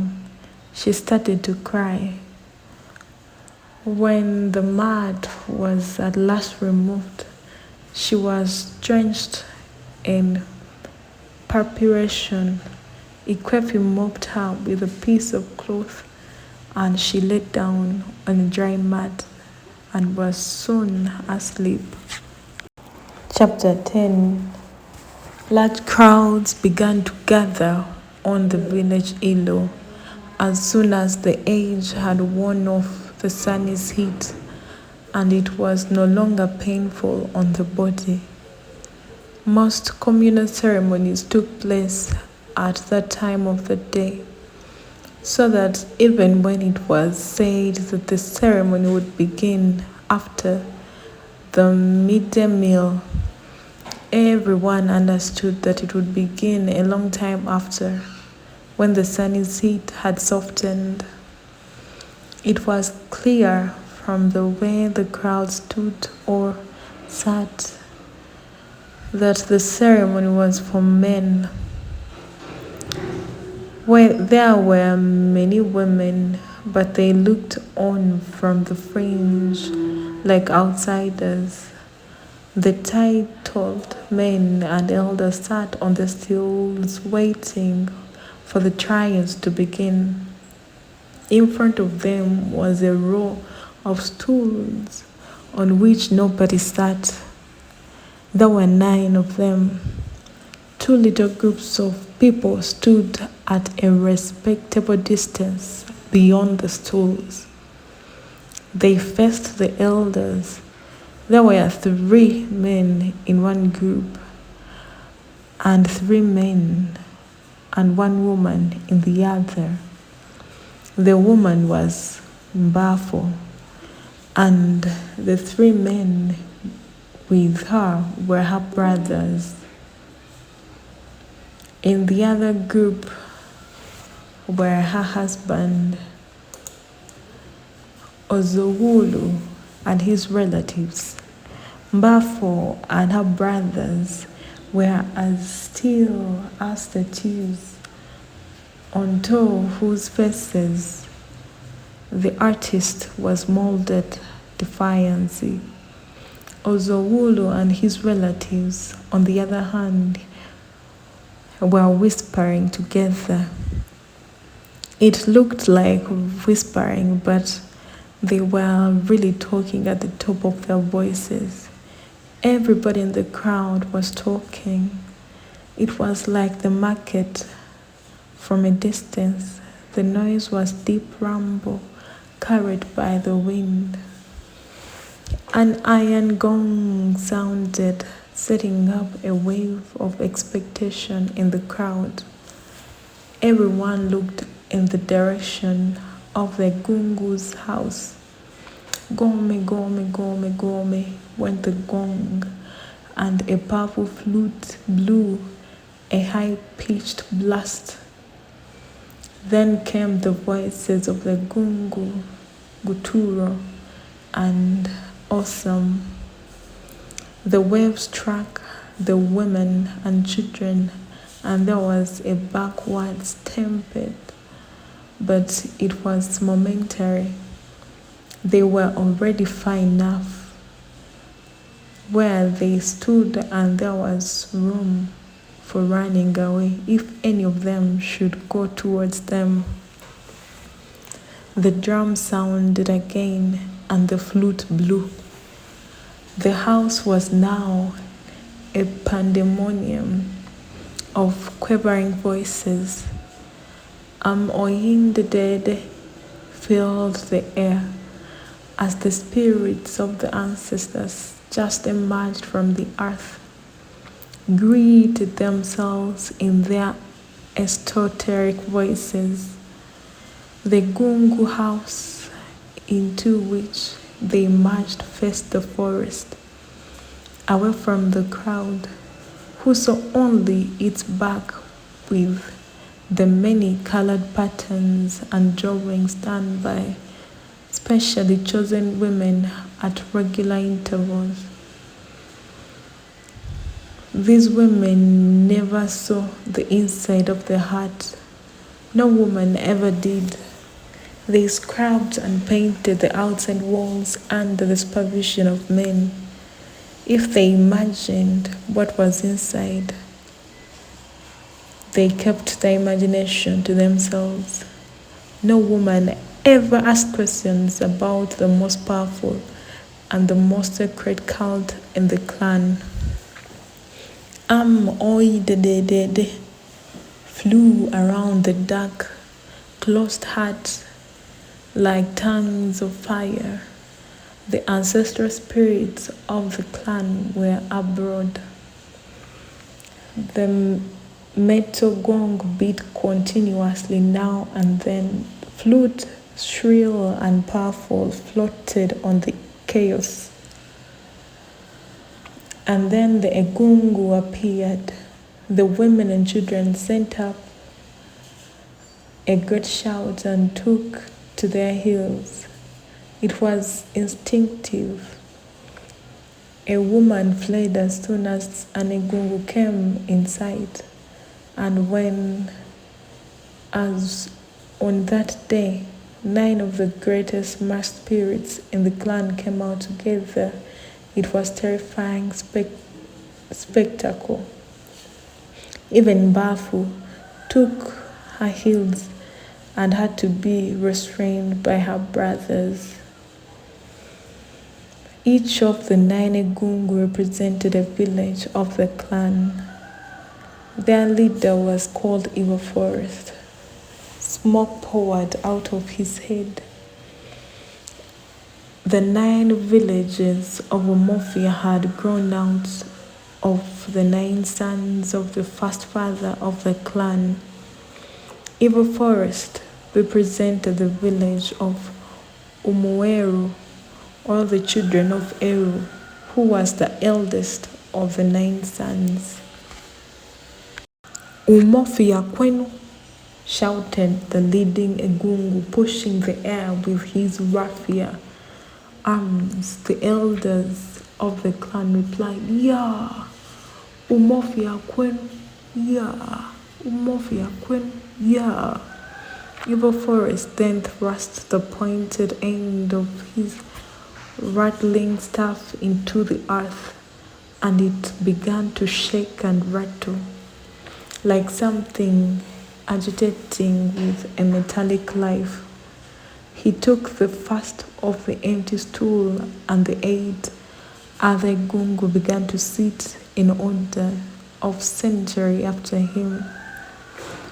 Okonkwo's wives, and perhaps other women as well, might have noticed that the second egungu had the springy walk of Okonkwo, and they might also have noticed that Okonkwo was not among the titled men and elders who sat behind the row of egungu. But if they thought these things, they kept them within themselves. The egungu with a springy walk was one of the dead fathers of the clan. He looked terrible with smoked raffia, body a huge wooden face painted white except for the round hollow eyes and the red teeth that were as big as a man's fingers. On his head were 2 powerful horns. When all the gungu had sat down and the sound of the many tiny bells and rattles on their bodies had subsided, Evil Forest addressed the 2 groups of people facing them. Uzolu's body, I salute you, he said. Spirits always address humans as bodies. Ozowulu bent down and touched the earth with his right hand as a sign of submission. Our Father, my hand has touched the ground, he said. Ozowulu's body, do you know me? Asked the spirit. How can I know you, Father? You are beyond our knowledge. Evil Force then returned to the other group and addressed the eldest of the three brothers. The body of Odukwe, I greet you, he said, and Odukwe bent down and touched the earth. The hearing then began. Ozowulu stepped forward and presented his case. That woman standing there is my wife, Bafo. I married her with my money and my yams. I do not owe my in-laws anything. I owe them no yam, I owe them no cocoa yams. One morning, 3 of them came to my house, beat me up and took my wife and children away. This happened in the rainy season. I have waited in vain for my wife to return. At last, I went to my in-laws and said to them, you have taken back your sister. I did not send her away. You yourselves took her. The law of the clan is that you should return the bride price. But my wife's brothers said they had nothing to tell me. So I have brought the matter to the fathers of the clan. My case is finished. I salute you. Your words are good, said the leader of the Echuju. Let us hear Oduke. His words may also be good. Oduke was short and thick-set. He stepped forward, saluted the spirits, and began his story. My in-law has told you that we went to his house, beat him up, and took our sister and her children away. All that is true.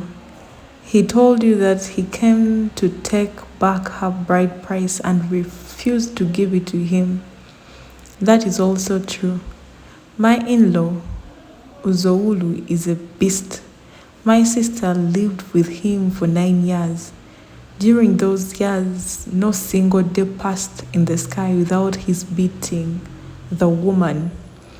We have tried to settle their quarrels time without number, and on each occasion, Ozowulu was guilty. It is a lie, Ozowulu shouted. 2 years ago, continued Odugwe, when she was pregnant, he beat her until she miscarried. It is a lie. She miscarried after she had gone to sleep with her lover. Ozowulu's body, I salute you, said Evil Forest, silencing him. What kind of lover sleep with a pregnant woman? There was a loud murmur of approbation from the crowd. Odukwe continued. Last year, when my sister was recovering from an illness, he beat her again so that if the neighbors had not gone in to save her, she would have been killed. We heard of it and did as you have been told. The law of Omofia is that if a woman runs away from her husband, her bride price is returned. But in this case, she ran away to save her life. Her 2 children belonged to Ozowulu. We did not dispute it, but they were too young to leave their mother. If, in the other hand, Ozowulu should recover from his madness and come in the proper way to beg his wife to return, she will do so, on the understanding that if he ever beats her again, we shall cut off his genitals for him. The crowd roared with laughter. Evil Forest rose to his feet and order was immediately restored. A steady cloud of smoke rose from his head. He sat down again and called two witnesses. They were both Ozolu's neighbors, and they agreed about the beating. Evil Forest then stood up, pulled out his staff, and thrust it into the earth again. He ran a few steps in the direction of the women. They all fled in terror, only to return to their places almost immediately. The 9 Egugu then went away to console together in their house. They were silent for a long time. Then the metal gong sounded and the flute was blown. The Egugu had emerged once again from their underground home. They saluted one another and then reappeared to the Ilo. Umofia kwenu, roared Evil Forest, facing the elders and grandees of the clan. Yeah, replied the thunderous crowd. Then silence descended from the sky and swallowed the noise. Evil Forest began to speak, and all the while he spoke, everyone was silent. The 8 other Gug were as still as statues. We have heard both sides of the case, said Evil Forest. Our duty is not to blame this man or to praise that, but to settle the dispute. He returned to Ozolu's group and allowed a short pause. Ozolu's body, I salute you, he said. Our father. My hand has touched the ground, replied Ozolu, touching the earth. Ozolu's body, do you know me? How can I know you, father? You are beyond our knowledge. Ozolu replied, I'm Evil Forest. I kill a man on the day that his life is sweetest to him. That is true, Ozolu. Go to your in-laws with a pot of wine and beg your wife to return to you. It is not bravery when a man fights with a woman. He turned to Odukwe and allowed a brief pause. Odukwe's body, I greet you, he said. My hand is on the ground, replied Odukwe. Do you know me? No man can know you, replied Odukwe. I'm Evil Forest. I'm dry meat that fills the mouth. I'm fire that burns without fagots.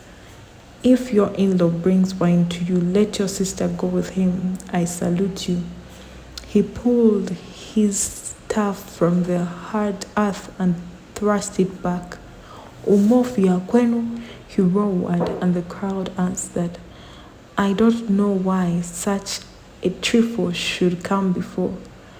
Then said one elder to another, don't you know what kind of man Ozolu is? He will not listen to any other decision, replied the other. As they spoke, 2 other groups of people had replaced the first before the Gugu and a great land case began. Chapter 11. The night was impenetrably dark. The moon had been rising later and later every night.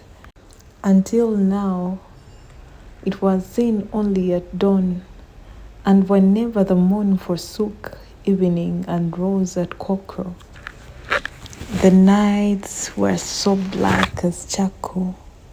Ezinma and her mother sat on a mat on the floor after their supper of yam fufu and bitter leaf soup. A palm oil lamp gave out a yellowish light. Without it, it would have been impossible to eat. One could not have known where one's mouth was in the darkness. Of that night, there was an oil lamp in all the 4 huts of Okunko's compound, and each hut, seen from the other looked like a soft eye of yellow half light set in the solid massiveness of night. The world was silent except for the shrill cry of insects, which was part of the night, and the sound of wooden mortar and pestle as Nyayike pounded her fufu night. Nyayike lived 4 compounds away, and she was notorious for her late cooking. Every woman in the neighborhood knew the sound of Nyayike's mortar and pestle. It was also part of the night. Okonko had eaten from his wife's dishes and was now reclining with his back against the wall. He searched his bag and brought out his snuff bottle. He turned it on to his left palm, but nothing came out. He hit the bottle against his knee to shake up the tobacco. That was always the trouble with Okeke's snuff. It very quickly went damp, and there was too much saltpeter in it. Okonko had not bought snuff from him for a long time. Idigo was the man who knew how to grind good snuff, but he had recently fallen ill. Low voices, broken now and again by singing, reached Okonko from his wives, had as each woman and her children told folk stories. Ikwefi and her daughter Izinma sat on a mat on the floor. It was Ikwefi's turn to tell a story. Once upon a time, she began, all the birds were invited to a feast in the sky. They were very happy and began to prepare themselves for the great day. They painted their bodies with red camwood and drew beautiful patterns on them with uli. Tortoise saw all these preparations and soon discovered what it all meant. Nothing had happened in the world of the animals ever escaped his notice. He was full of cunning. As soon as he heard of the great feast in the sky, his throat began to itch at the very thought. There was a famine in those days, and Tortoise had not eaten a good meal for 2 months. His body rattled like a piece of dry stick in his empty shell. So he began to plan how he would go to the sky. But he had no wings, said Izinma. Be patient, replied her mother. That is the story. Tortoise had no wings, but he went to the birds and asked to be allowed to go with them. We know you too well, said the birds when they had heard him. You are full of cunning, and when you are ungrateful, if we allow you to come with us, you will soon begin to mischief.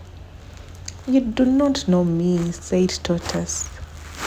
I'm a changed man. I have learned that a man who makes trouble for others is also making it for himself. Tortoise had a sweet tongue, and within a short time all the birds agreed that he was a changed man, and each gave him a feather, with which he made 2 wings. At last the great day came, and Tortoise was the first to arrive at the meeting place. When the birds had gathered together, they set off in a body. Tortoise was very happy and valuable as he flew among the birds, and he was soon chosen as the man to speak for the party Because he was a great orator. There is one important thing which we must not forget, he said as they flew on their way. When people are invited to a great feast like this one, they take new names of the occasion.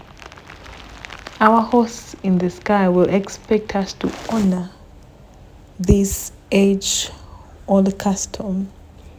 None of the birds had heard of this custom, but they knew that tortoise, in spite of his falling in other directions, was a widely traveled man who knew customs of different people. And so they each took a new name. When they had taken tortoise also took one. He was to be called All of You. At last, the party arrived in the sky, and their hosts were very happy to see them.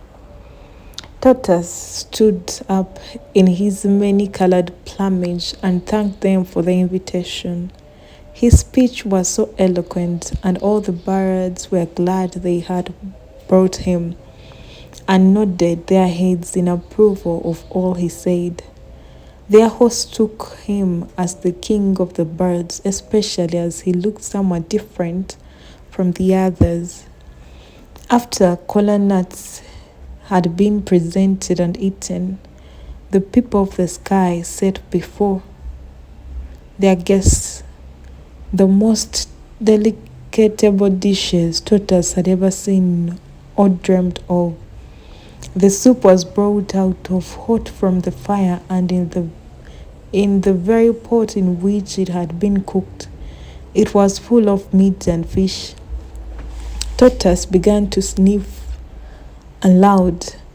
There was pounded yam and also yam pottage cooked with palm oil and fresh fish.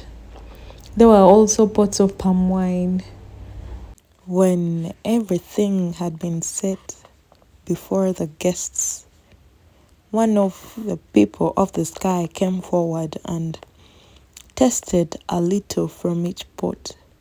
He then invited the birds to eat.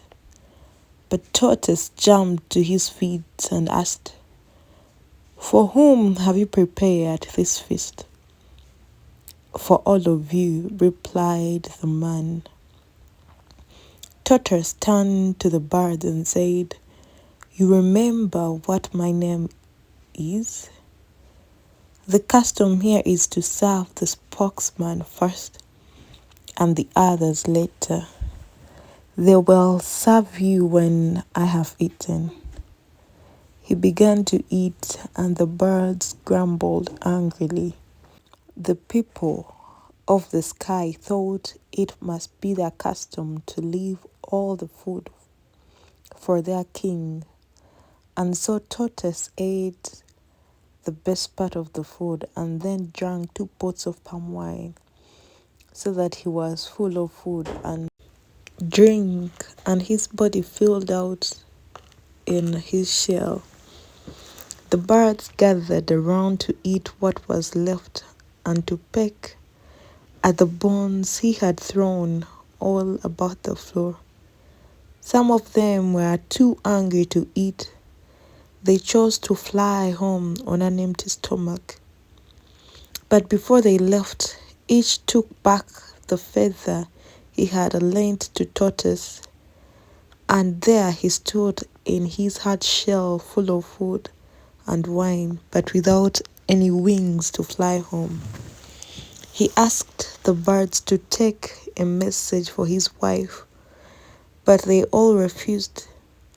In the end, Parrot, who had felt more angry than the others, suddenly changed his mind and agreed to take the message. "Tell my wife," said Tortoise, "to bring out all the soft things in my house and cover the compound with them so that I can jump down from the sky without very great danger." Parrot promised to deliver the message and then flew away. But when he reached Tortoise's house, he told his wife to bring out the hard things in the house. And so she brought out her husband's horse, machetes, spears, guns, and even his cannon. Tortoise looked down from the sky and saw his wife bring things out, but it was too far to see what they were. When all seemed ready, he let himself go. He fell and fell and fell until he began to fear, and he would never stop falling.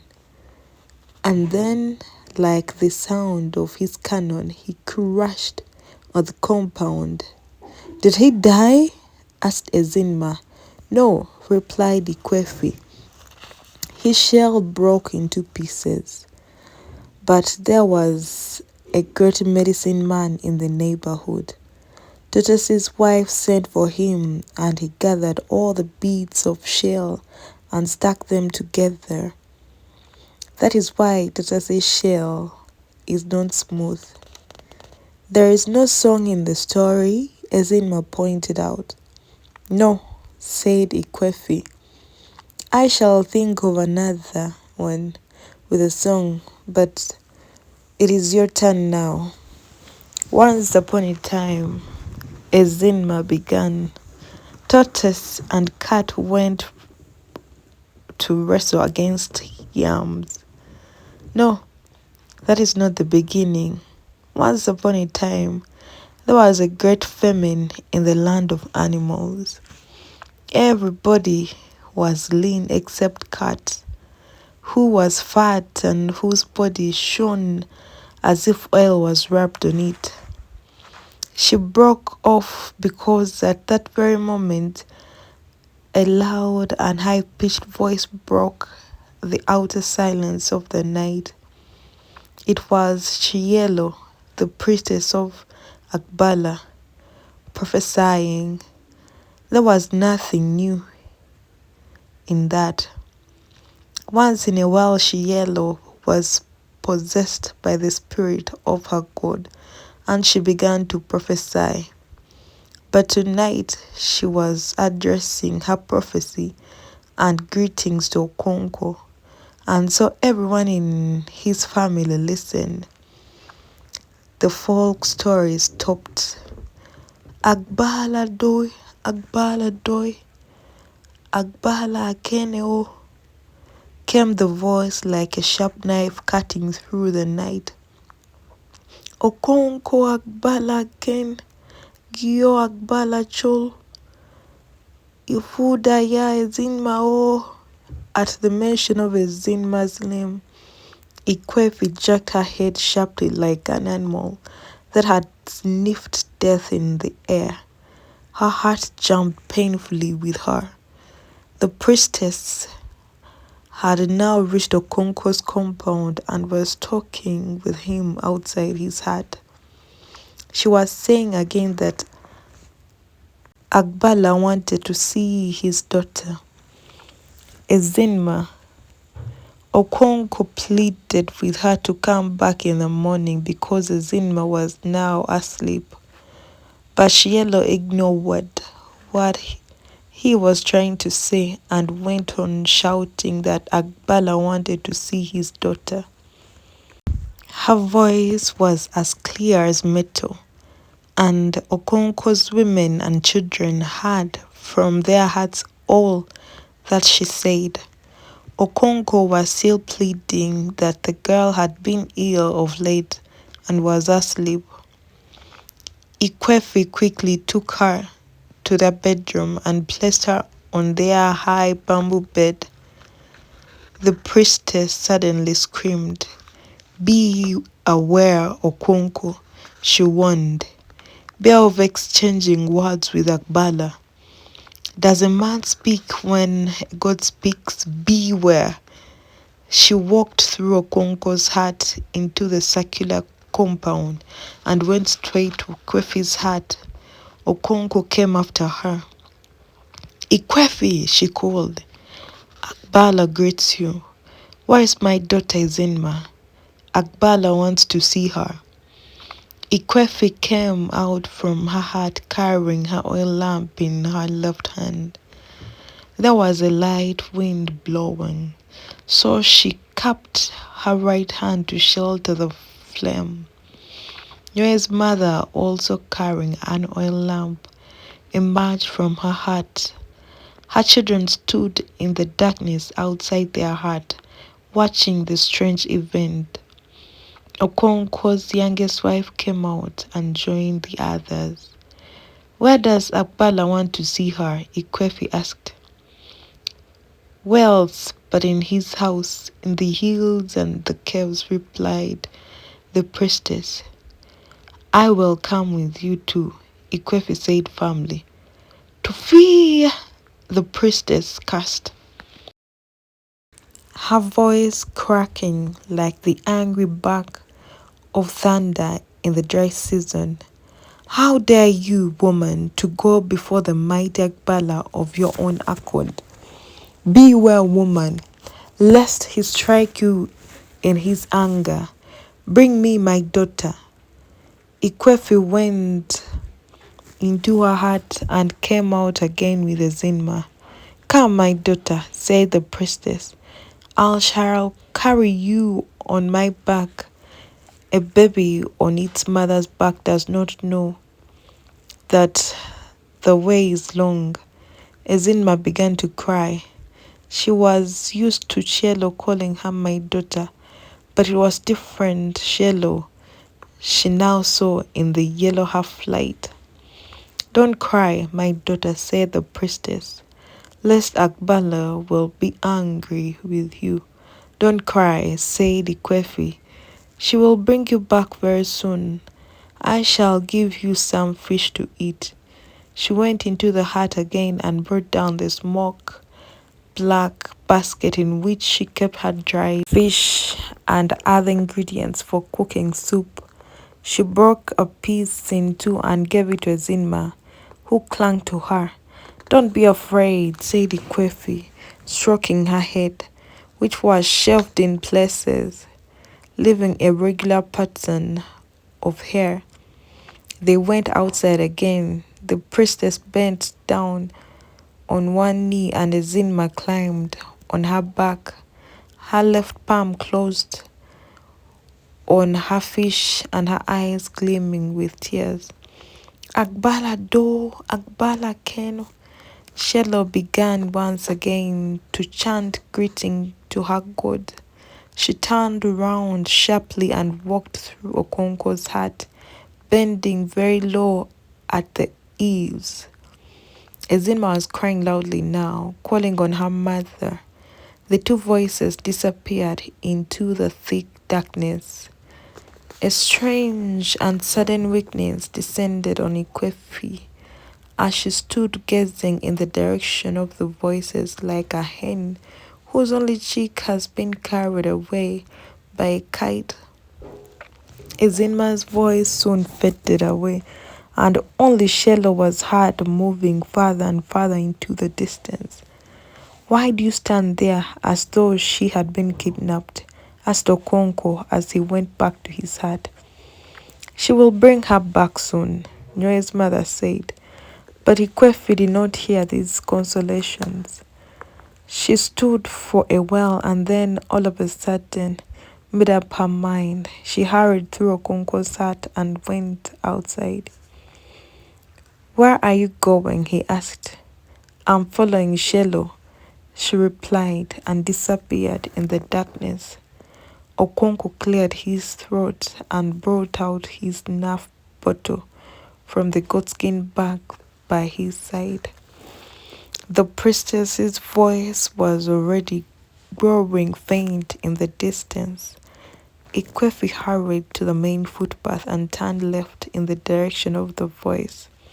Her eyes were useless to her in the darkness, but she picked her way easily on the sandy footpath hinged on either side by branches and damp leaves. She began to run, holding her breasts with her hands to stop them flapping noisily against her body. She hit her left foot against an outcropped root, and terror seized her. It was an ill omen. She ran faster, but Shielo's voice was still a long way away. Had she been running too? How could she go so fast with a Zinma on her back? Although the night was cool, Ikwefi was beginning to feel hot from her running.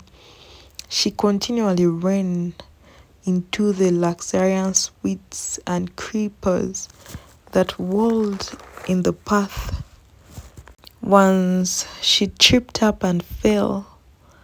Only then did she realize with a start that Shello had stopped her chanting. Her heart beat violently, and she stood still. Then Shello renewed outburst came from only a few paces ahead. But Ikwefi could not see her. She shut her eyes for a while and opened them again in an effort to see. But it was useless. She could not see beyond her nose. There were no stars in the sky because there was a rain cloud. Fireflies went about in their tiny green lamps, which only made the darkness more profound. Between Shello's outburst, the night was alive with the shrill tremor of forest insects woven into the darkness. Agbala do, Agbala Eleno, Ikwefi trudged behind, neither getting too near nor keeping too far back. She thought they must be going towards the sacred grave. Now that she walked slowly, she had time to think. What would she do when they got to the cave? She would not dare to enter. She would wait at the mouth all alone in the fearful place. She thought of all the terrors of the night. She remembered the night long ago when she had seen Ogbugwali Odu, one of those evil essences loosed upon the world by the potent medicines which the tribe had made in the distant past against its enemies, but had now forgotten how to control. Ikwefi had been returning from the stream with her mother on a dark night like this when they saw its glow as it flew in that direction. They had thrown their water pots and lain by them. That was the only time Ikwefi ever saw Ogbuagadoi. But although it had happened so long ago, her blood still ran cold whenever she remembered that night. The priestess's voice came at longer intervals now, but its vigor was undiminished. The air was cool and damp with dew. Ezinma sneezed. Ikwefi muttered, "Life to you." At the same time, the priestess also said, "Life to you, my daughter." Ezinma's voice from the darkness warmed her mother's heart. She trudged slowly along, and then the priestess screamed. "Somebody's walking behind me," she said. "Whether you're spirit or man, may Akbala shave your head with a blunt razor. May he twist your neck until you see your heels."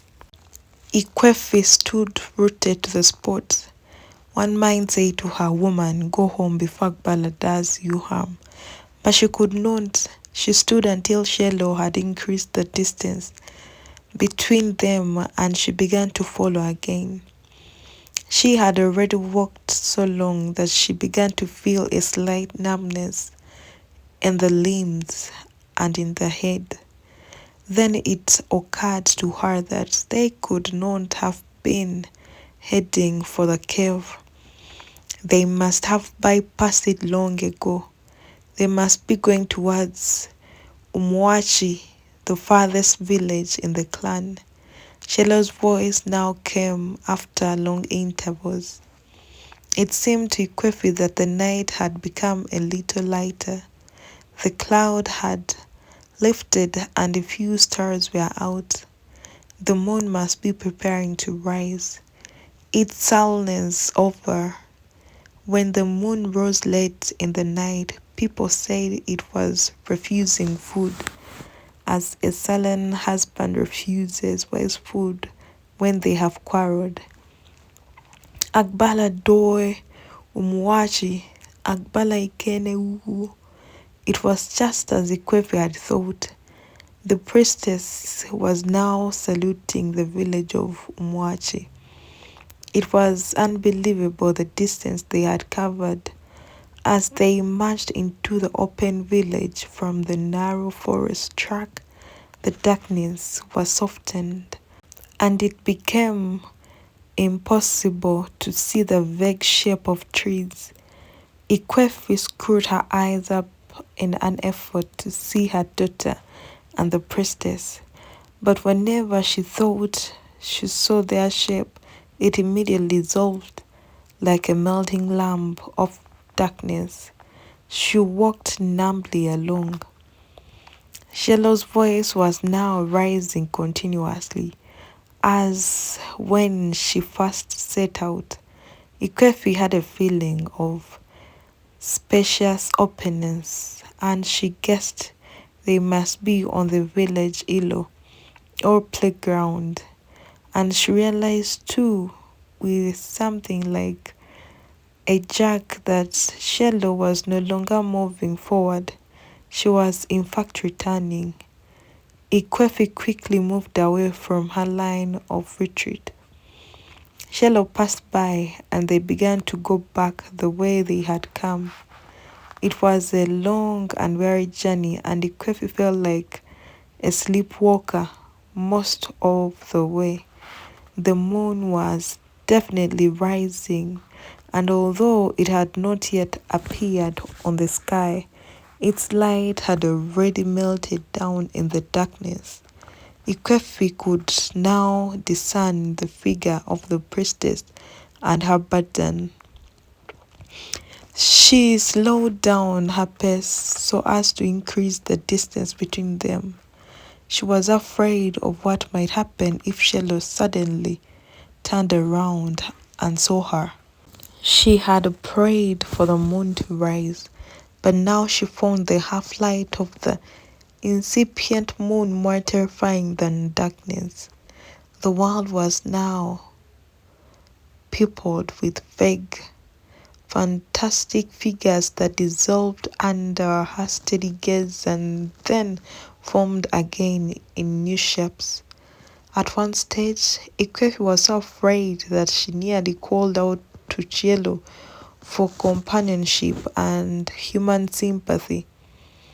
What she had seen was the shape of a man climbing a palm tree, his head pointing on the earth and his legs skywards.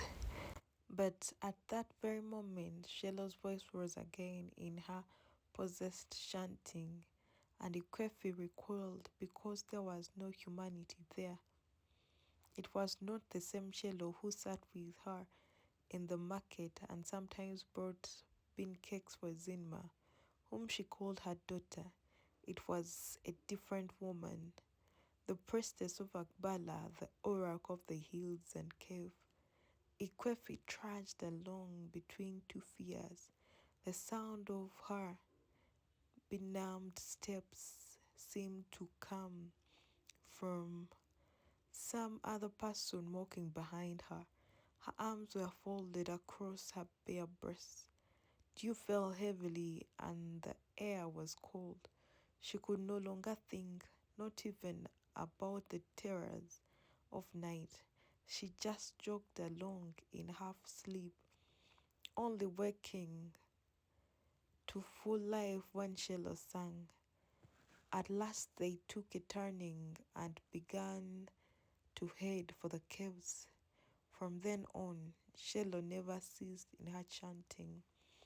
She greeted her God in multitude of names, the owner of the future, the messenger of earth, the God who cut a man down when his life was sweetest to him.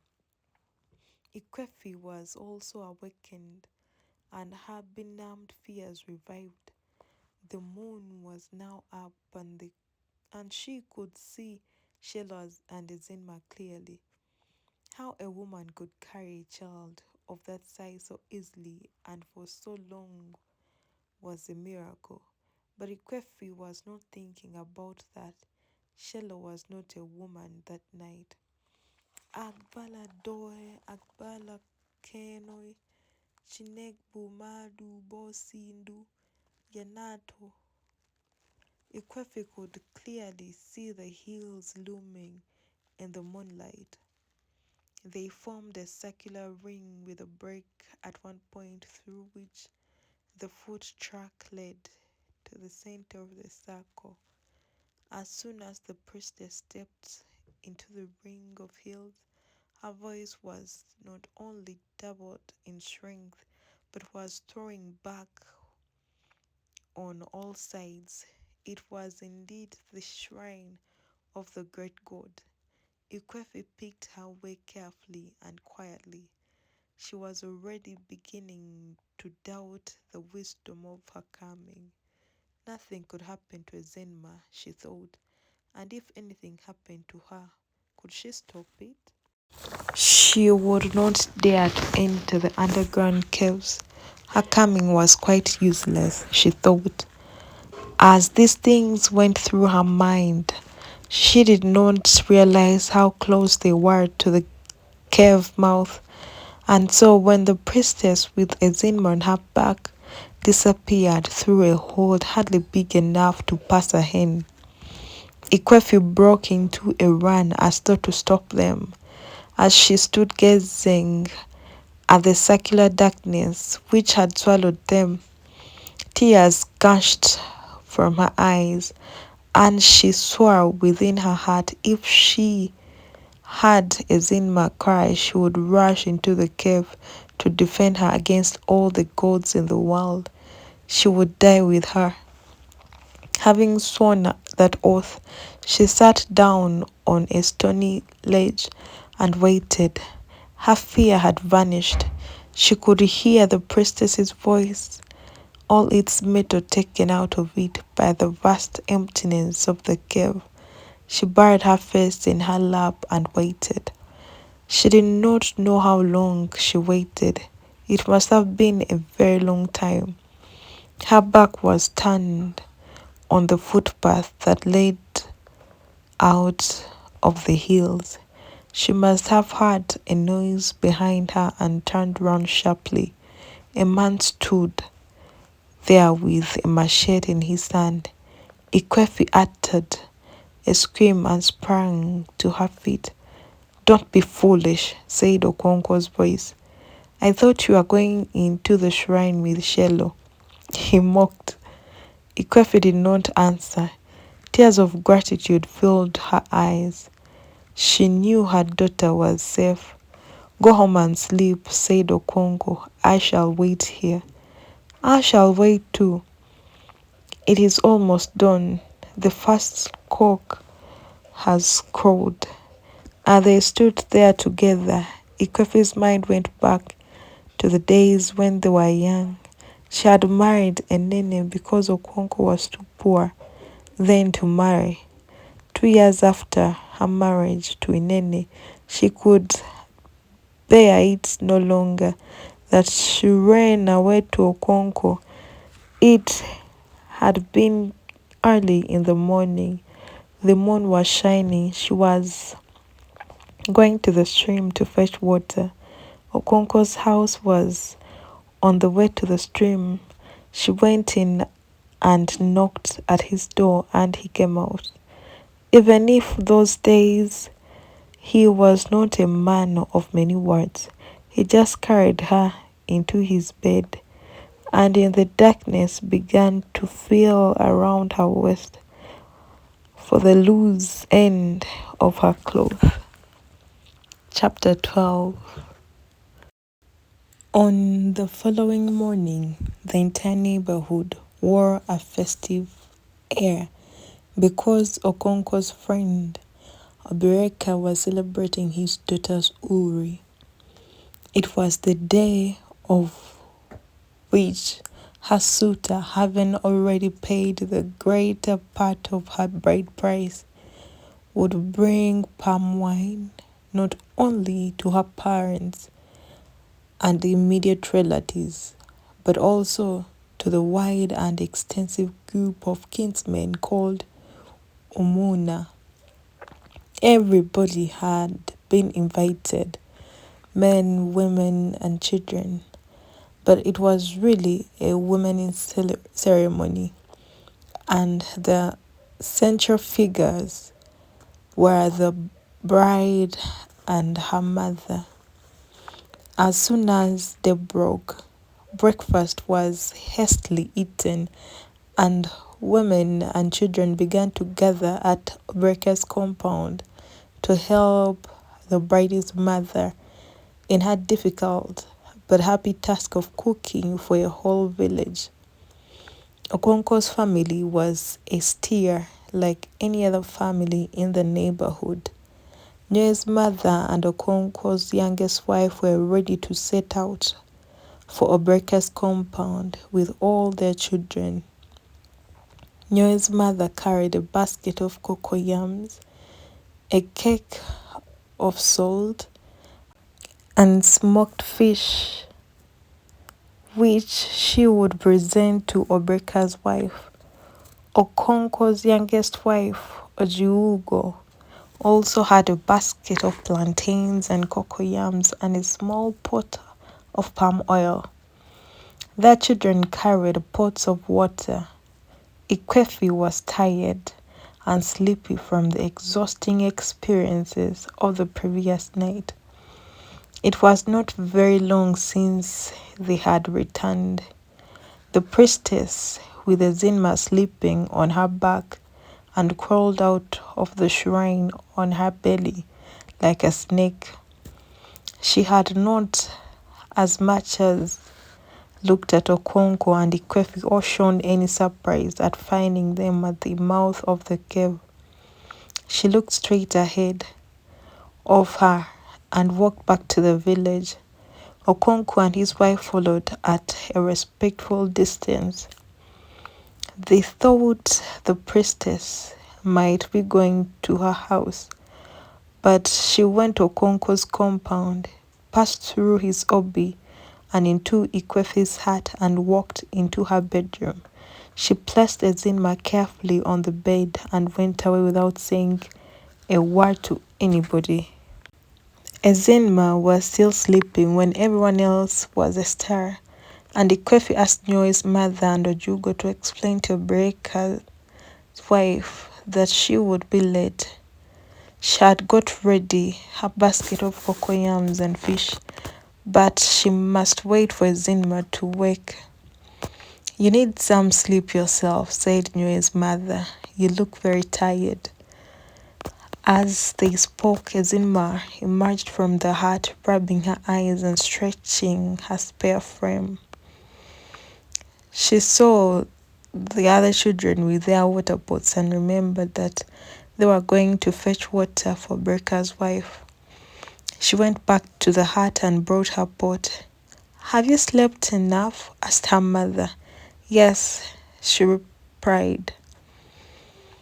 "Let us go." "Not before you have had your breakfast," said Ikwefi, and she went into her hut to warm the vegetable soup she had cooked the previous night. "We shall be going," said Nyo's mother. "I will tell Birka's wife that you are coming late." And so they all went to help Obreka's wife. Nyo's mother with her 4 children and Ojugo with her 2. As they trooped through Okonkwo's obi, he asked, Who will prepare my afternoon meal? I shall return to do it, said Ojuugo. Okonkwo was also feeling tired and sleepy, for although nobody else knew it, he had not slept at all the previous night. He had felt very anxious, but did not show it. When Ikwefi had followed the priestess, he had allowed what he regarded as a reasonable and manly interval to pass and then go with his machete to the shrine, where he thought they must be. It was only when he had got there that it had occurred to him that the priestess might have chosen to go round the village first. Okonkwo had returned home and sat waiting. When he thought he had waited long enough, he again returned to the shrine. But the hills and the caves were silent as death. It was only on his fourth trip that he had found Ikwefi, and by then he had become gravely worried. Obreka's compound was as busy as an anthill. Temporarily, cooking tripods were erected on every available space by bringing together 3 blocks of sun-dried earth and making a fire in their midst. Cooking pots went up and down the tripods, and fufu was pounded in 100 wooden mortars. Some of the women cooked the yams and the cassava, and others prepared vegetable soup. Young men pounded the fufu or split firewood. The children made endless trips to the stream. 3 young men helped Obreka to slaughter the 2 goats with which the soup was made. They were very fat goats, but the fattest of all was tethered to a peg near the wall of the compound. It was as big as a cow. Obreka had sent one of his relatives all the way to Umreki to buy that goat. It was the one he would present alive to his in-laws. The market of Umreki is a wonderful place, said the young man, who had been sent by Obreka to buy the giant goat. There are so many people on it, and it would throw up a grain of sand. It would not find a way to fall to earth again. It is the result of a great medicine, said Obreka. The people of Umuyiki wanted their market to grow and swallow up the markets of their neighbors. So they made a powerful medicine every market day before the first cockcrow. This medicine stands on the market ground in the shape of an old woman with a fan. With this magic fan, she beckons to the market all the neighboring clans. She beckons in front of her and behind her, to her right and to her left. And so everybody comes, said another man. Honest men and thieves, they can steal your clothes from off your waist in that market. Yes, said Obreka. I warned Nwanko to keep a sharp eye and a sharp ear. There was once a man who went to sell a goat. He laid it on a thick rope, which he tied round his wrist. But as he walked through the market, he realized that people were pointing at him, as they do to a madman. He could not understand it until he looked back and saw that what he laid at the end of the tether was not a goat, but a heavy log of wood.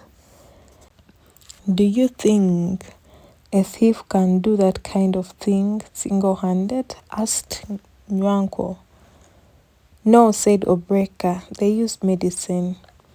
When they had cut the goats' throats and collected the blood in a bowl, they held them over an open fire to burn off the hair, and the smell of burning hair blended with the smell of cooking.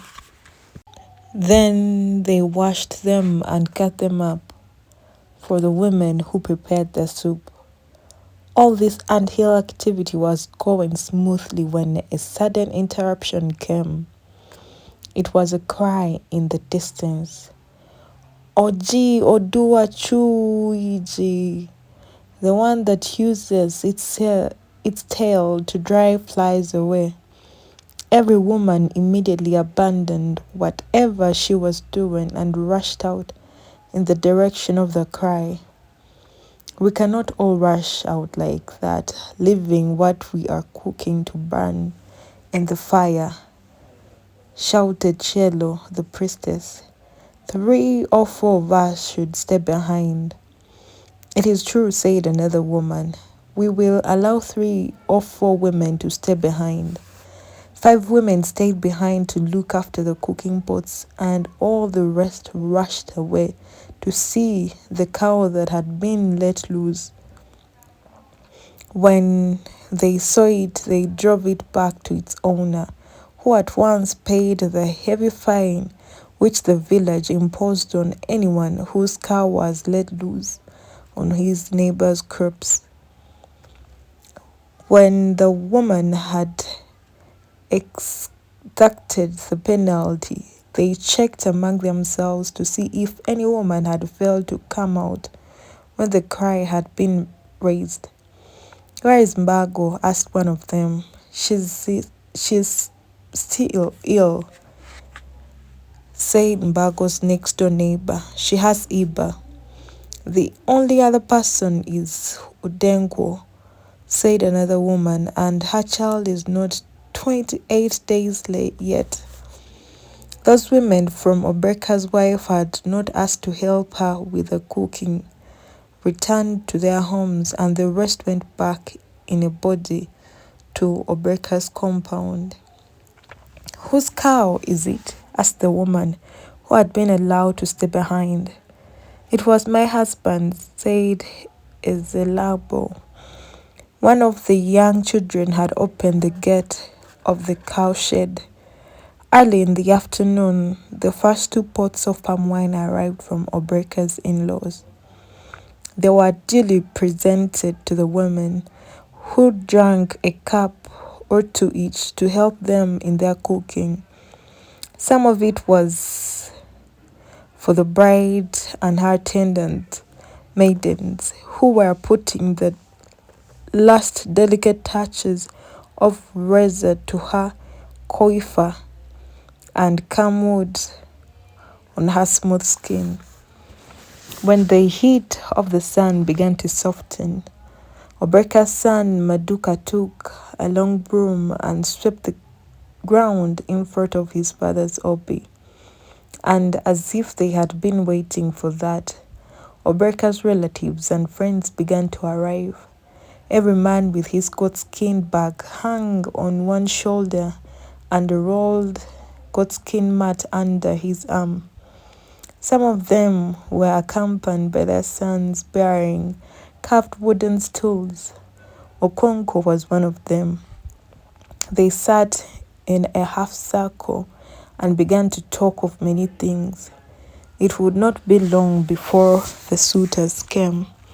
Okonko brought out his snuff bottle and offered it to Ogwefi Ezenwa, who sat next to him. Ezenwa took it, tapped it on his kneecap, rubbed his left palm on his body to dry before tipping a little snuff into it. His actions were deliberate, and he spoke as he performed them. I hope our in-laws will bring many pots of wine, although they come from a village that is known for being close feasted. They ought to know that Akawuke is the bride for a king. They dare not bring fewer than 30 pots, said Okonko. I shall tell them my mind if they do. At that moment, Obreka's son Maduka let out the giant goat from the inner compound for his father's relatives to see. They all admired it and said that was the way things should be done. The goat was then led back to the inner compound. Very soon after, the in-laws began to arrive. Young men and boys in single file, each carrying a pot of wine, came first. Obreka's relatives counted the pots as they came in. 20, 25. There was a long break, and the hosts looked at each other as if to say, I told you. Then more pots came, 30, 35, 40, 45. The hosts nodded in approval and seemed to say, now they are behaving like men. Although there were 50 pots of wine, after the pot-bearers came, Ibe the suitor and the elders of his family. They sat in a half moon, thus complementing a circle with their hosts. The pots of wine stood in their midst. Then the bride, her mother, and half a dozen other women and girls emerged from the inner compound and went round the circle, shaking hands with all. The bride's mother led the way, followed by the bride and the other women. The married women wore their best clothes, and the girls wore red and black waistbeads and anklets of brass. When the women retired, Obreka presented kola nuts to his in-laws. His eldest brother broke the first one. Life to all of us, he said as he broke it, and let there be friendship between your family and ours. The crowd answered, we are giving you a daughter today. She will be a good wife to you. She will bear you 9 sons like the mother of our town. The oldest man in the camp of the visitors replied, it will be good for you and it will be good for us. This is not the first time my people came to marry your daughter. My mother was one of you. And this will not be the last, because you understand us and we understand you. Are a great family, prosperous men and great warriors. He looked in the direction of Okongo. Your daughter will bear us sons like you. The kola was eaten and the drinking of palm wine began. Groups of 4 or 5 men sat round with a pot in their midst. As the evening wore on, food was presented to the guests. There were huge bowls of fufu and steaming pots of soup. There were also pots of yam pottage. It was a great feast. As night fell, burning torches were set on wooden tripods, and the young men raised a song. The elders sat in a big circle, and the singers went round singing each man his praise. As they came before him, they had something to say for every man. Some were great farmers, some were orators who spoke for the clan. Okonko was the greatest wrestler and warrior alive. When they had gone round the circle, they settled down in the center. The girls came from the inner compound to dance. At first, the bride was not among them, but when she finally appeared holding a cock in her right hand, a loud cheer rose from the crowd. All the other dancers made way for her. She presented the cock to the musicians and began to dance. Her brass anklets rattled as she danced, and her body gleamed with camwood. In the soft yellow light, the musicians, with their wood, clay, and metal instruments, went from song to song, and they were all gay. They sang the latest song in the village. If I hold her hand, she says, don't touch. If I hold her foot, she says, don't touch. But when I hold her waist beads, she pretends not to know. The night was already far spent when the guests rose to go, taking their bride home to spend 7 market weeks with her suitor's family. They sang songs as they went, and on their way they paid short courtesy visits to prominent men like Okonko before they finally left for their village. Okonko made a present of 2 cocks to them. Chapter 13. Go Didi, go Didi, go Didi. It was the Ikwe talking to the clan. One of the things every man learned was the language of the hollowed out instrument. Dim, dim, dim boomed the cannon at intervals. The first cock was not crowed, and Omofia was still swallowed up in sleep and silence when the Ikwe began to talk, and the cannon shattered the silence. Men stared on their bamboo beds and listened anxiously. Somebody was dead. The cannon seemed to rend the sky.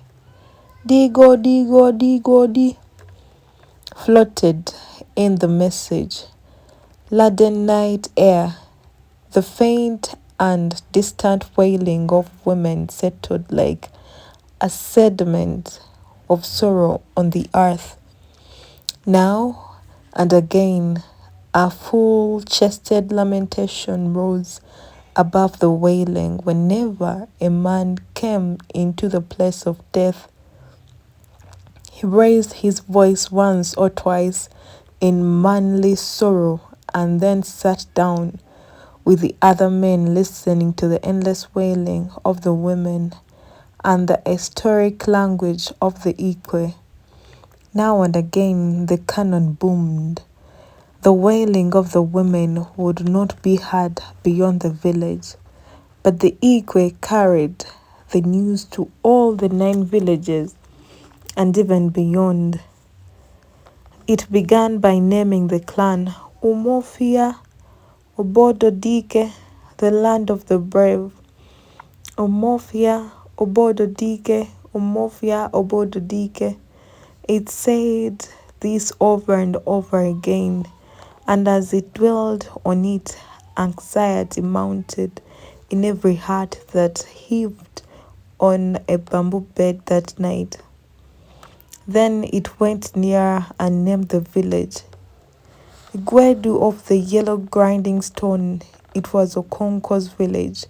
Again and again Igwedu was called, and men waited breathlessly in all the 9 villages. At last, the man was named and people sighed. Ew, Ezeudu is dead.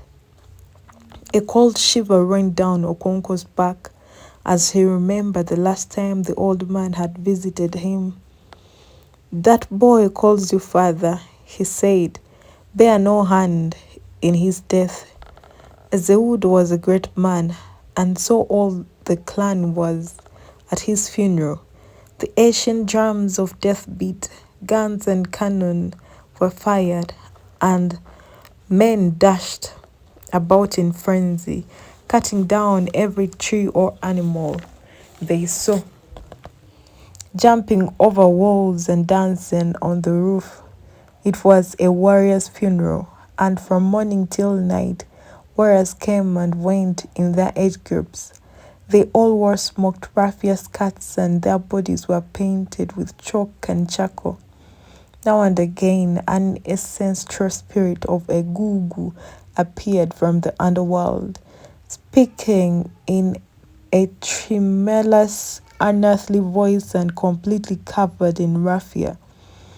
Some of them were very violent, and there had been a mad rush for shelter earlier in the day when one appeared with a sharp machete and was only prevented from doing serious harm by two men who restrained him with the help of a strong rope tied around his waist. Sometimes he turned round and chased those men and then ran for their lives. But they always returned to the long rope. He trailed behind. He sang in a terrifying voice, and Ikwensu, or evil spirit, had entered his eye. But the most dreaded of all, he always came alone and was shaped like a coffin. A sickly odor hung in the air whenever he went, and flies went with him. Even the greatest medicine men took shelter when he was near. Many years ago, another Egungu had dared to stand his ground before him and had been transfixed to the spot for 2 days. This one had only one hand and with it carried a basket full of water. But some of the Gugu were quite harmless. One of them was so old and infirm, and he leaned heavily on a stick. He walked unsteadily to the place where the corpse was laid, gazed at it a while, and went away again to the underworld. The land of the living was not far removed from the domain of the ancestors. There was coming and going between them, especially at festivals and also when an old man died, because an old man was very close to the ancestors. A man's life from birth to death was a series of transition rites which brought him nearer and nearer to his ancestors. Ezeudu had been the oldest man in his village, and at his death there were only 3 men in the whole clan who were older, and 4 or 5 others in his own age group. Whenever one of these ancient men appeared in the crowd to dance unsteadily the funeral steps of the tribe, young men gave way and the tumult subsided. It was a great funeral, such as befitted a noble warrior. As the evening drew nearer, the shouting and the firing of guns, the beating of drums, and the braid chaining and clanging of machetes increased. Ezeudu had taken 3 titles in his life. It was a rare achievement. There were only 4 titles in the clan, and only 2 men in any generation ever achieved the 4th and highest.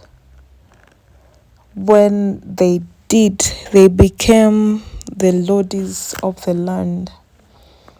Because he had taken titles, Ezeudu was to be buried after dark, with only a glowing brand to light the sacred ceremony. But before his quiet and final rite, the tumult increased tenfold.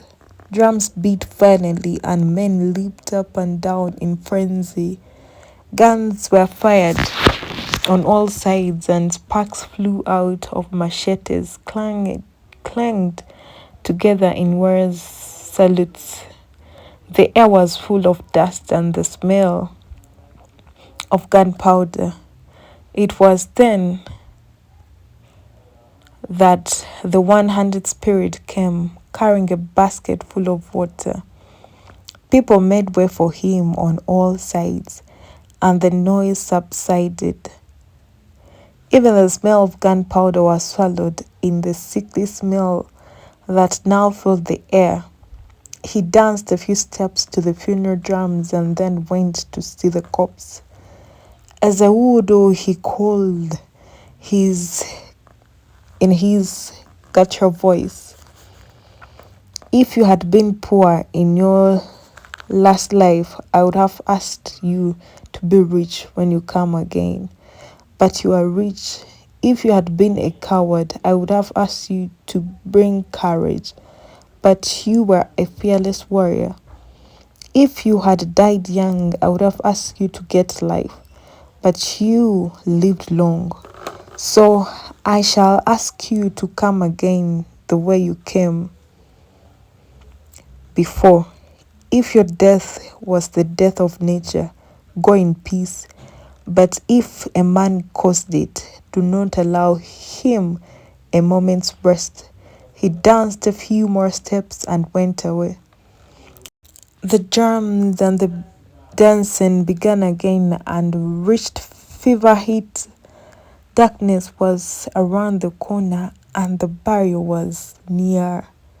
Guns fired, the last salute and cannon rained the sky, and then from the center of the delirious fury came a cry of agony and shouts of honor. It was as if a spell had been cast. All was silent. In the center of the crowd, a boy lay in a pool of blood. It was the dead man's 16-year-old son, who with his brothers and half-brothers had been dancing the traditional farewell to their father. Okonko's gun had exploded, and a piece of iron had pierced the boy's heart. The confusion that followed was without parallel in the tradition of Omofia. Violent deaths were frequent, but nothing like this had ever happened. The only course open to Okonko was to flee from the clan. It was a crime against the earth goddess to kill a clansman, and a man who committed it must flee from the land. The crime was of two kinds, male and female.